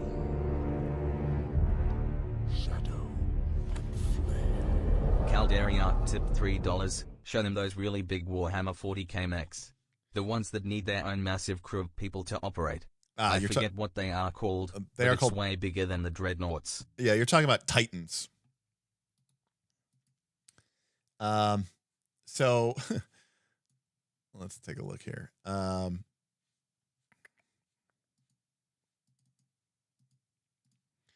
So this is a Titan. And to be clear, these are Knight Titans. So that like the little banner on these Knights here is about the size of a Dreadnought. So a Dreadnought is probably like a size 1 mech in Lancer terms. So maybe a Knight Titan is like size, that's these things down here. That's like size like 5 in Lancer terms. So these things are size 5, and this thing would be like size like 10 or 20. Now, to be fair, this is very Warhammer 40k gothic, over the top, literally like a city on back. It looks more like what's it called? Mortal Engines. Not a huge fan, I will freely admit. However, they don't have hands. They have weapons for arms, and they have, you know, big, massive bipedal walking. So I don't mind that.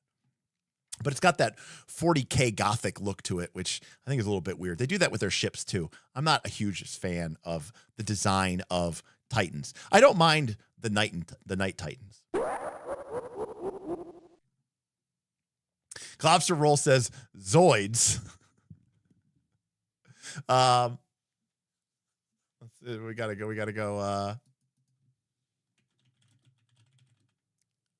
I think you mean Zords. Right? Aren't they called Zords?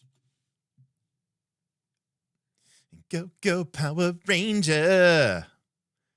Do, do, do, do. Oh, well, they always get me in the first half because they're always like, look at this cool image. It's exactly what you want. And it's like 20 by 30. No, you mean Zoids? Oh, it's an anime. Oh. Of course it's an anime. They're all animes. They're always animes. I thought you meant Zords. Yeah, no, this is, I mean, It is what it is. I obviously don't know this, but look, hey, there was a Game Boy Advance game made for it. I've never actually even heard of this. Look up Lancer's Atlas. What is that? Is there a large one? That's a mech? Okay, that's not a mech. Come on. Yeah, that's just a power suit, you know? I am like, here come the weaves. You know, it's just, ugh. Yeah.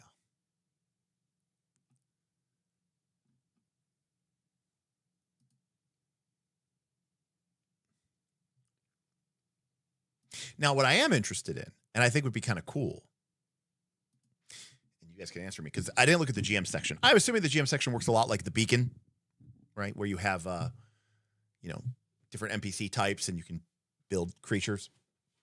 Is the assumption in Lancer that you are fighting other mechs? Because it would be cool. There would be a kind of a cool idea that, like, you're in mechs, but you're fighting like kaiju. You know what I mean? In a certain sense. Or like Tyranids, right? Or Ultralisks, you know, if you're fighting Zerg or something like that.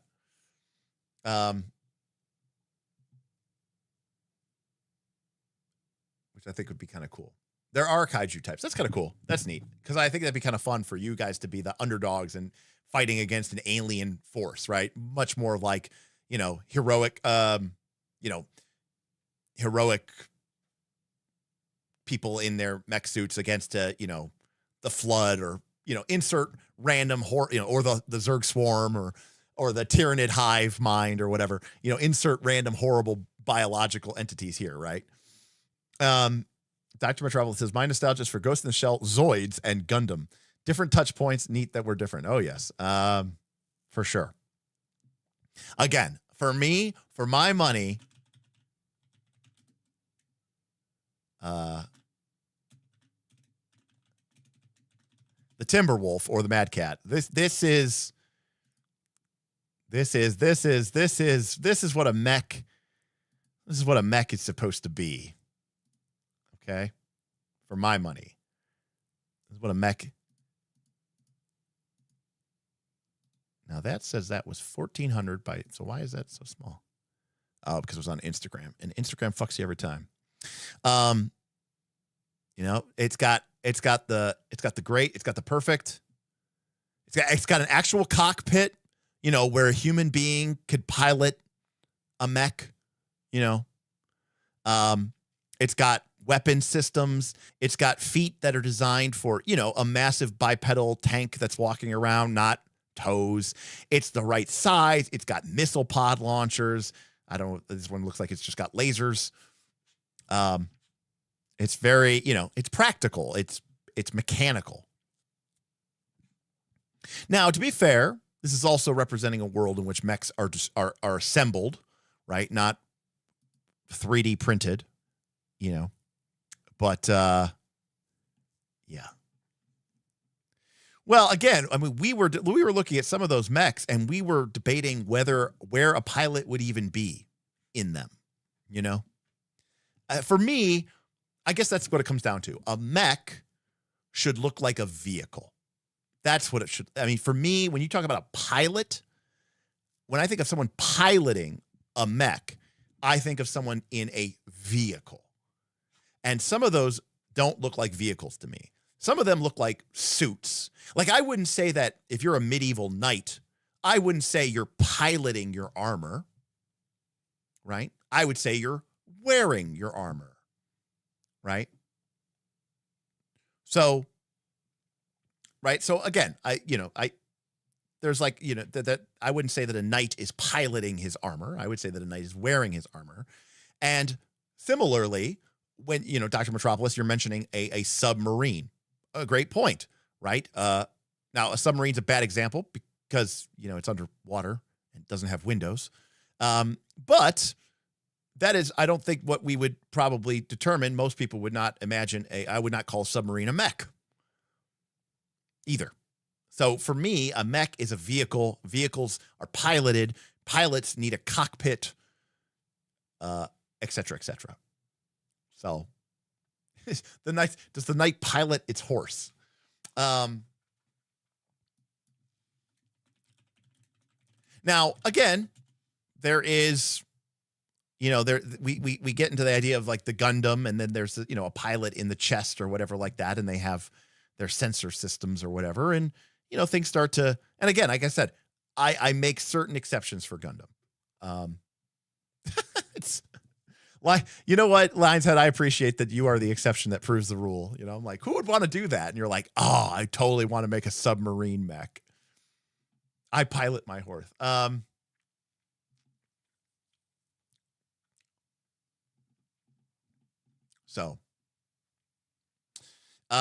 yeah, there's you know what? There's different. I'm trying to think if there's something else. I mean, Warhammer 40K and BattleTech, I would say, are definitely, and BattleTech / Mech Warrior are definitely the biggest influences on my mech preferences. Warhammer 40K as well. Is there anything else that influences? I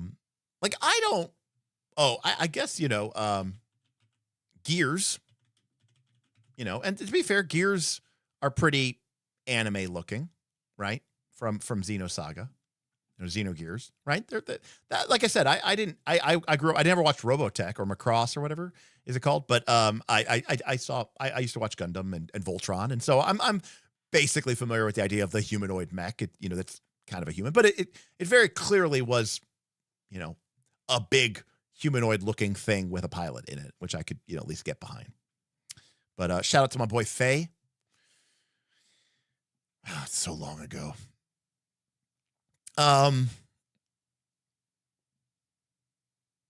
But yeah, I would not,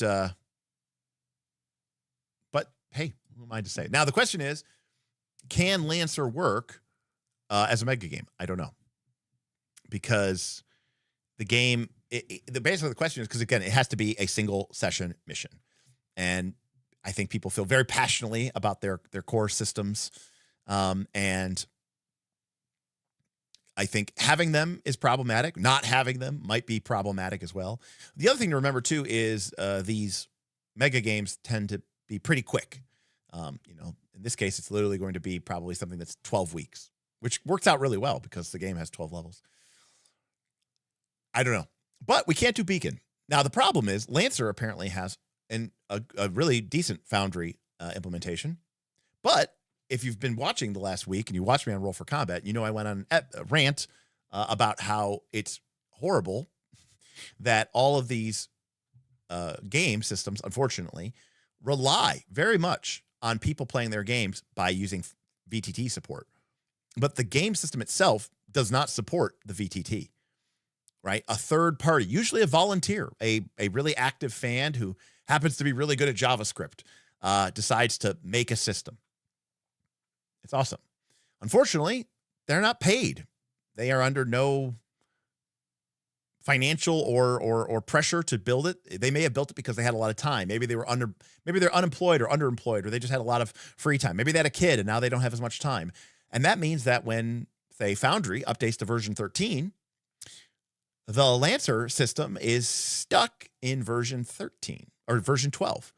Which means if you have an up-to-date Foundry system, say on a mass-deployed Forge server, which is what we have, I can't even run the Lancer system. Now, again, this is a pain in the ass for a lot of people. But if you're just running a home game for your 4 or 5 friends, you could just install version 12 of Foundry. It's a lot harder for me to do that because mine is a deployment. Mine is an enterprise-wide deployment. So I'd have to downgrade my entire Forge server, which would break everybody else's, right? And that's the real problem.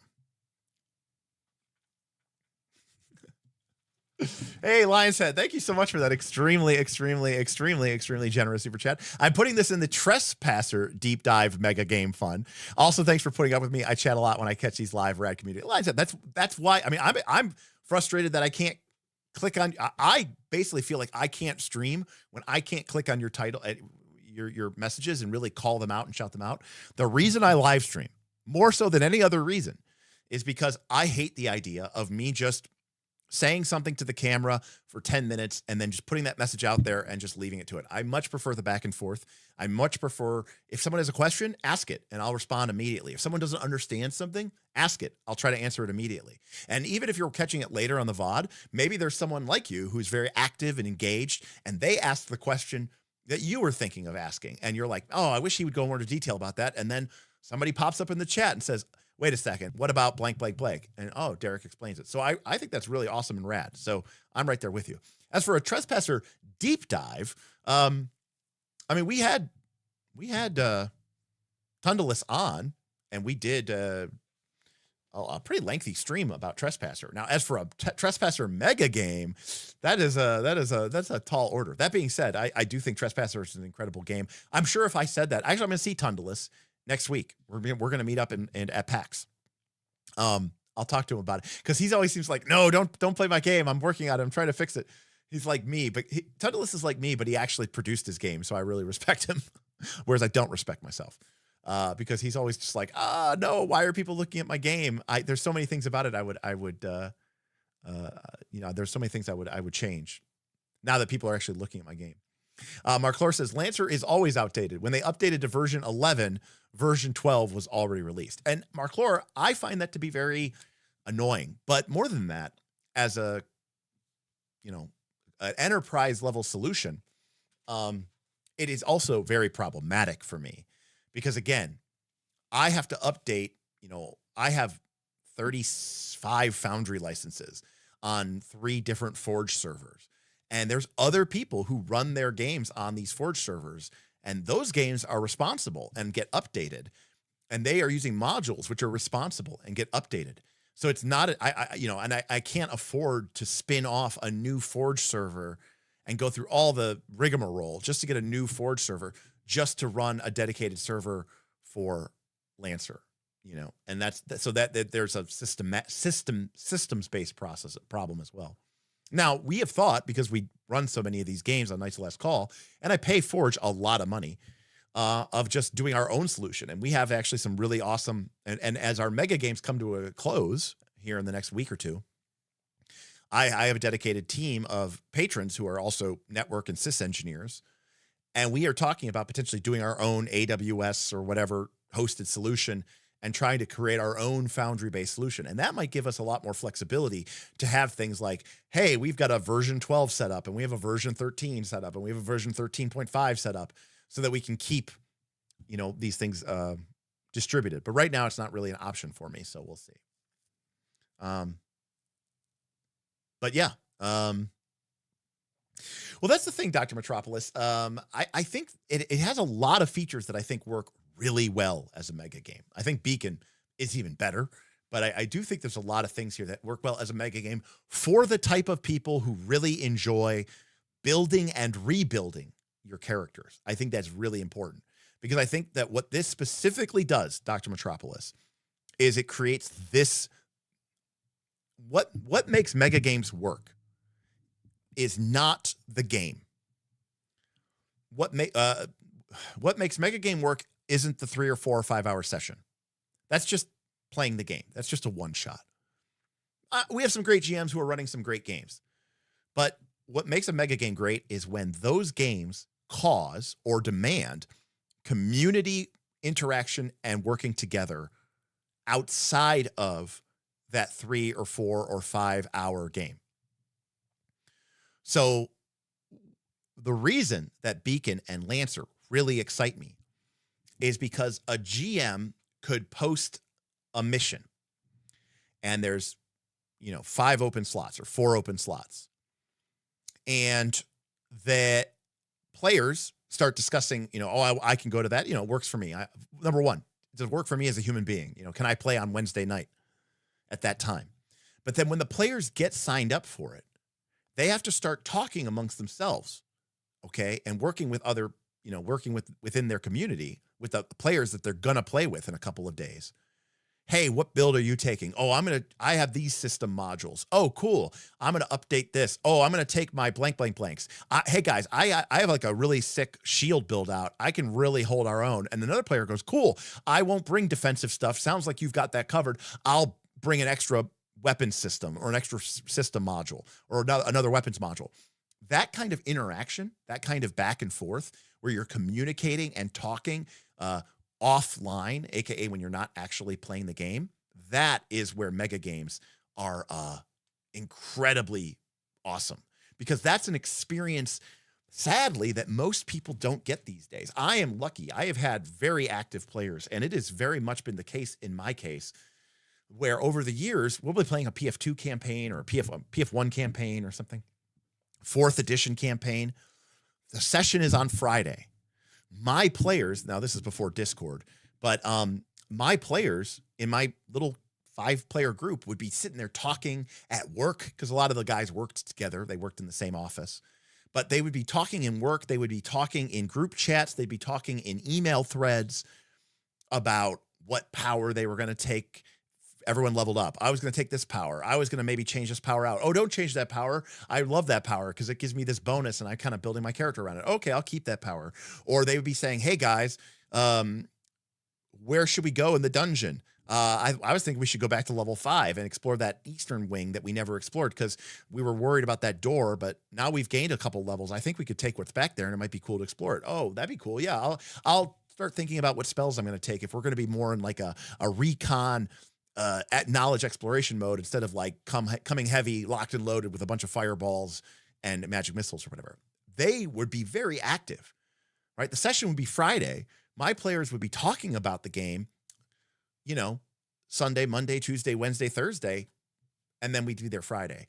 And I got to tell you, that is when your campaign is singing, is when your players are playing your game, even when they're not at your game. It is unfortunately the case, especially as I've grown older, admittedly, I will admit this, that my players don't start thinking about the game usually until about 20 to 30 minutes before they realize that they're going to be late. And then they go, oh shit, I have a game. And then they're like, then they send a text message. Sorry guys, I got caught up in something. I'll be right over. And really they just forgot. And then they get there. And then about 20 to 30 minutes, 40 minutes into playing the session, they finally kind of start to remember how to play. And then, by 9:30 or 10 o'clock, they're looking at their watch or their phone is buzzing because their kids are texting them or their wife is texting them, and they're looking to go. And then they say, okay, guys, the session ends rushedly. And then they go, okay, guys, well, that was awesome. Thanks a lot, so much for fun. Thanks, Derek, for running. And I'll see you guys next time. And then they're out the door. And before the door even closes, they have already thought they're no longer thinking about the game. And they are already, on their phone, looking at TikTok or texting somebody, and they're not going to think about the game at all. And that unfortunately is the world that a lot of us live in, especially if people, as I've gotten older and players have other responsibilities. I'm not hating on them. I get it. They have other responsibilities. Gaming is like number 58 on their list. But it's also, I think, a sign of the times, right? We just, people don't take the time to really appreciate things like they used to. Anyways, mega games, in theory, cut around all that because you have a large community of people who are active throughout the day, and you have this ability to sort of work with them and talk with them and plan things together. And I hope, at least that's my plan, is that it builds that sense of offline gaming, that sort of sense of offline community. The gaming session is just the cherry on top. It's just the tip of the iceberg, right? The vast majority of the gaming is all of the back and forth. Now, for some people, that's play-by-post style role-playing, talking in character, in chat. But for other people, I really want people to lead into the mechanical elements. And I think Beacon and Lancer do a really, really awesome job of that, because I think it really lends itself well to people having to sort of work together to figure out what their build and resources and stuff are going to be, given the mission specs and what the sit rep is going to be for that particular session that GM is running. And I think that'd be cool. Yes, Sean, I think this is why modern adventures are so railroady. And I also think, Sean, this is why people like them to be railroady. Railroads don't give you any choice, but you know what they do? They get you where you're going fast, quickly, and direct. And I think people are just looking for raw efficiency, both game masters and players. So.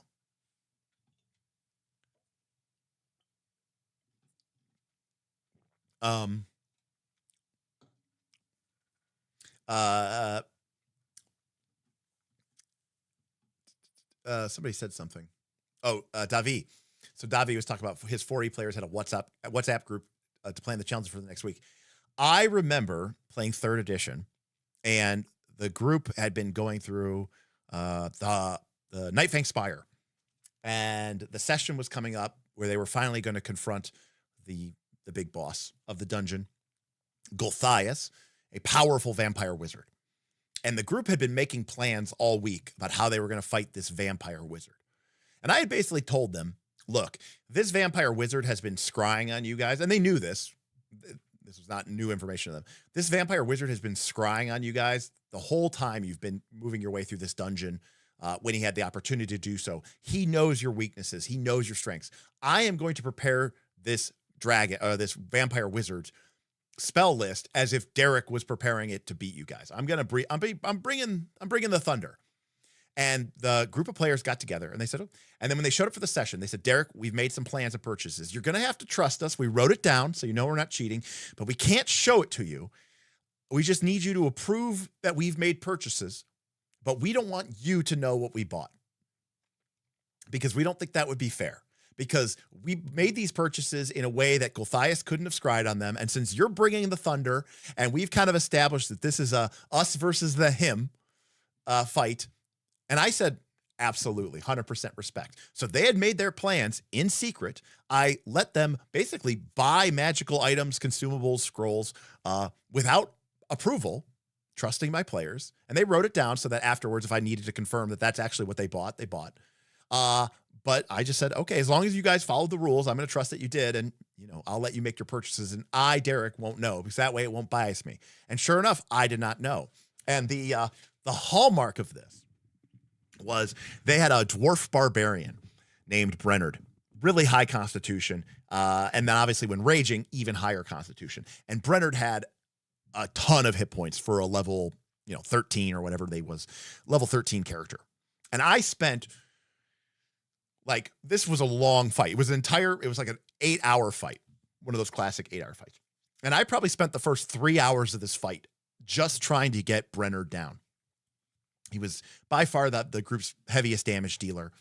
And I kept throwing attacks and, spells into him and, hitting him with magic missiles and just trying to wear down his hit points. And I finally got him into the 20s or the teens, right? This guy probably had 180 hit points or something crazy while raging. Let's see. Because he rolled really 10, 13. He probably had 150, 160 hit points or something. Right. Big con item plus the greater rage plus 6 to his con plus his con item plus his dwarf. His base con might have been 20. And then with his stat item, it was probably 24. And then with greater raging, he probably actually had a 30 con. So, you're talking about somebody who has a plus 10 constitution. So he had 130 HP just from con plus 13 D12, right? Anyways, a lot of hit points. Anyways, I spent the entire fight, the first 3 hours or 4 hours of the fight trying to kill him. And as I got him down to 20 hit points, Smith, who was playing Ambriel, who was a cleric with a couple levels of paladin, and he was an ASMR. He basically put himself into a vulnerable position, and he goes, Ambriel reaches in and pulls out a gold-plated scroll and begins speaking several intense words of power. Magic is released, and the spell of heal is cast. Now, Ambriel didn't have access to the spell heal, but he bought a scroll of it. It cost a ton of their money. And this is back in 3.0 when heal healed you for full HP, except it didn't heal 1d4. In other words, it would put you to max, minus 1d4. And he rolled like a 2. So Brennard went from like 20 HP or like 16 HP or something all the way up to like 178. And I was just like, it was like the, you talk about like it was like the most heartbreaking moment for me. And of course the players absolutely loved it. And I had been doing some chip damage into Smith throughout the fight. But as soon as that happened, I immediately turned to Smith and I used like a death spell on him or something. I can't remember what I used. I was like, no, I think this is back when haste gave you a full standard extra action, and he had a wand of maximized magic missiles, which would just do 25 damage. And so with a hasted action, he could just go wand and just do 50 damage, no attack, no save. And I think Ambriel was relying on his AC and his high saves, and he had taken some chip damage, and he was like at 70, and I just went 25, and he was like, I knew this was going to happen. I accepted my fate. And his character died after he got off the heal. He goes, as long as I got off the heal, it was all that mattered. But it was such a great, devastating moment for me as a GM. But I liked that the players, kind of had their secret, and I got to be legitimately surprised. And like my expression, I have to imagine, mirrored that of the vampire wizard, right? But anyways. Lancer seems awesome. I get why it has such a cult fan following. It's got some weird mechs. Definitely a different direction than I would have normally gone. But I thought it was really, really neat. I could see the inspiration from Beacon, how Beacon took its inspiration. But there are things that Beacon does that I like better. I like the phase initiative system in Beacon. I like the loot crates. I understand that there's exotic weapons in Lancer, but I don't know if they come in literal loot crates. I love that system for Beacon. Plus, I love it for the mega game. I love that Beacon has this advantage of the split system. It makes less sense. In Lancer, it makes sense. The one system for when you're in your mech, one system for when you're not in your mech. But in Beacon, I like that it gives you a little bit more flexibility as a GM because you don't have to worry about figuring out how or why the players are in and out of their mech. They just are who they are, and they just do their actions. And it's just, hey, do we want to do a super detailed tactical combat? We'll use combat mode. Otherwise, we'll just use this really lightweight narrative mode, and we can do a bunch of scenes that way and have a more traditional quest structure rather than going like, okay, it's time to suit up and have a way to get to our mechs and to get into them and equip to them and whatever. But yeah, it seems really cool and really great. And of course it has all the fun gear porn that comes with, sci-fi and mechs. And you could be like, yeah, this is my XV88 auto cannon. I've twin linked it to a repulsor cannon. So not only can I, hit people with a devastating kinetic charge round, but it also pushes them 10 squares, knocking them back out of range. It's a great control and striking weapon. You can hack together all these combos. So Wes says I should just hack them together. Well, the problem with hacking anything together, Wes, is then it becomes less automated. The big advantage for Lancer, as I understand it, is CompCon, which I've gone to the website, but didn't really have a context for it. But having a robust way to automate all of this is a fucking win and a half. I mean, it is. I am strong. It's maybe more than half the reason to use this kind of game. So, yeah, I mean, it looks really, really cool. Now, unfortunately, we cannot play Beacon because the Foundry system is very underdeveloped and it's very old.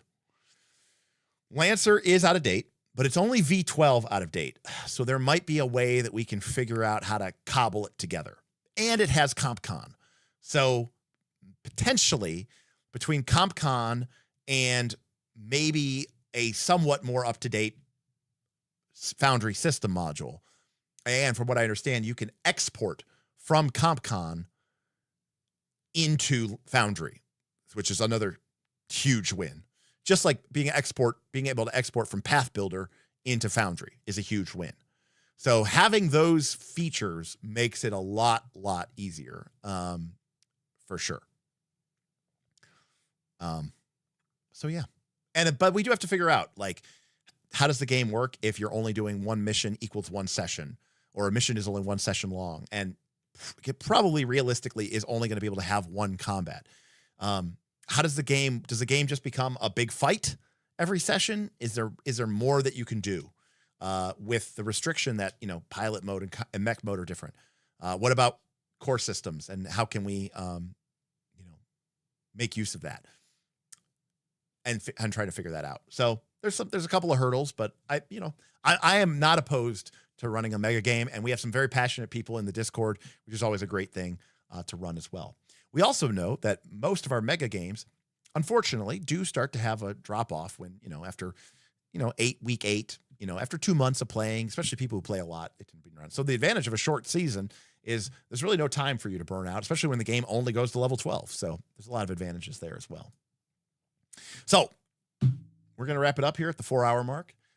Thank you so much to an incredible list of people. Lionshead Gaming gave us that last amazing super chat and claimed the hype boss for showing, ironically, support to Trespasser, but, also shouting out the live actions.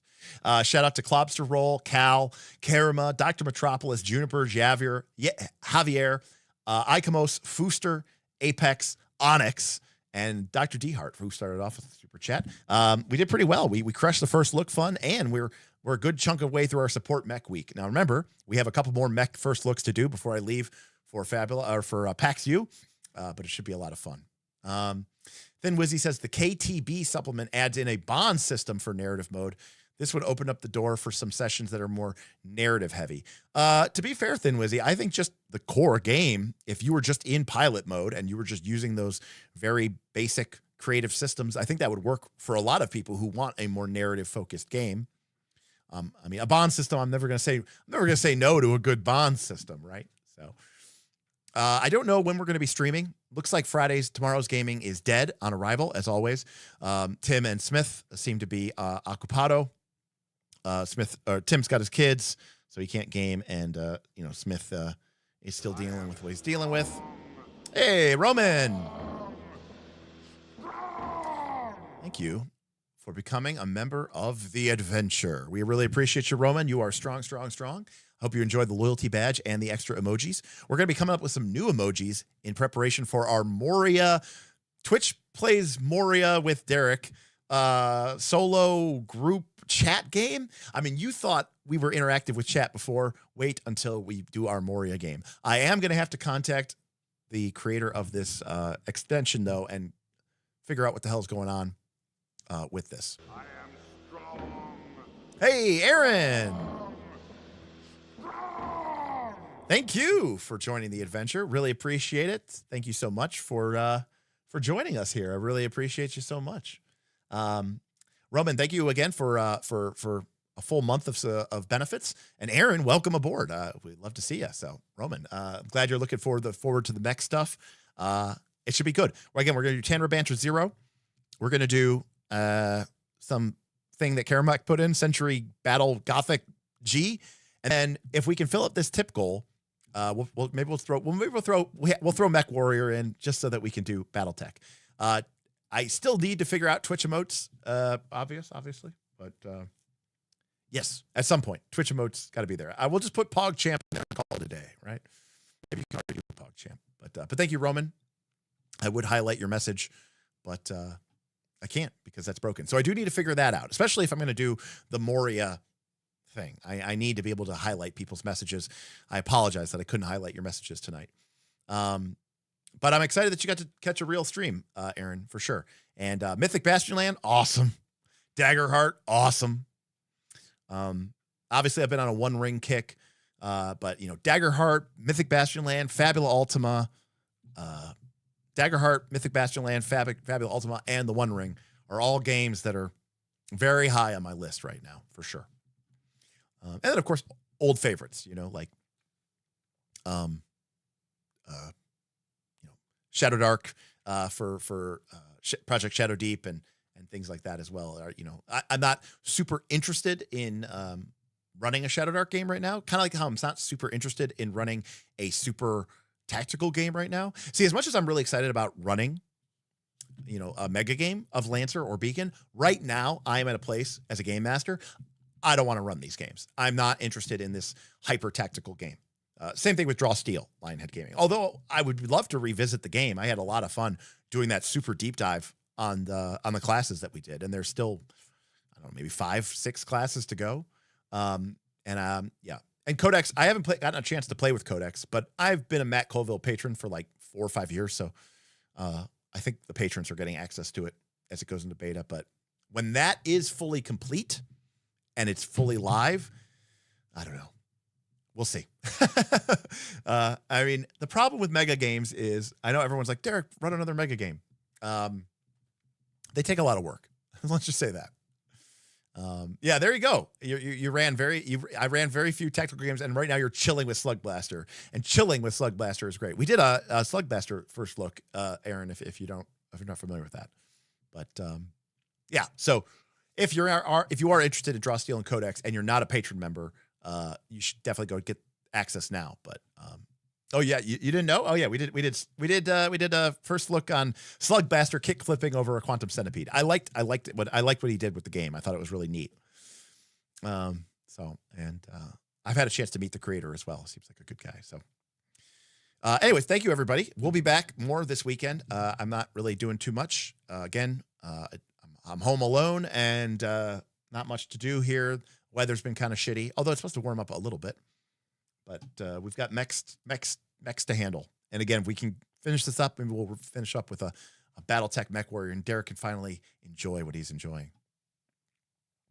All right, everybody, that's going to do it for me. Thank you so much for joining, and we'll catch you next time on Knights of Last Call. Peace.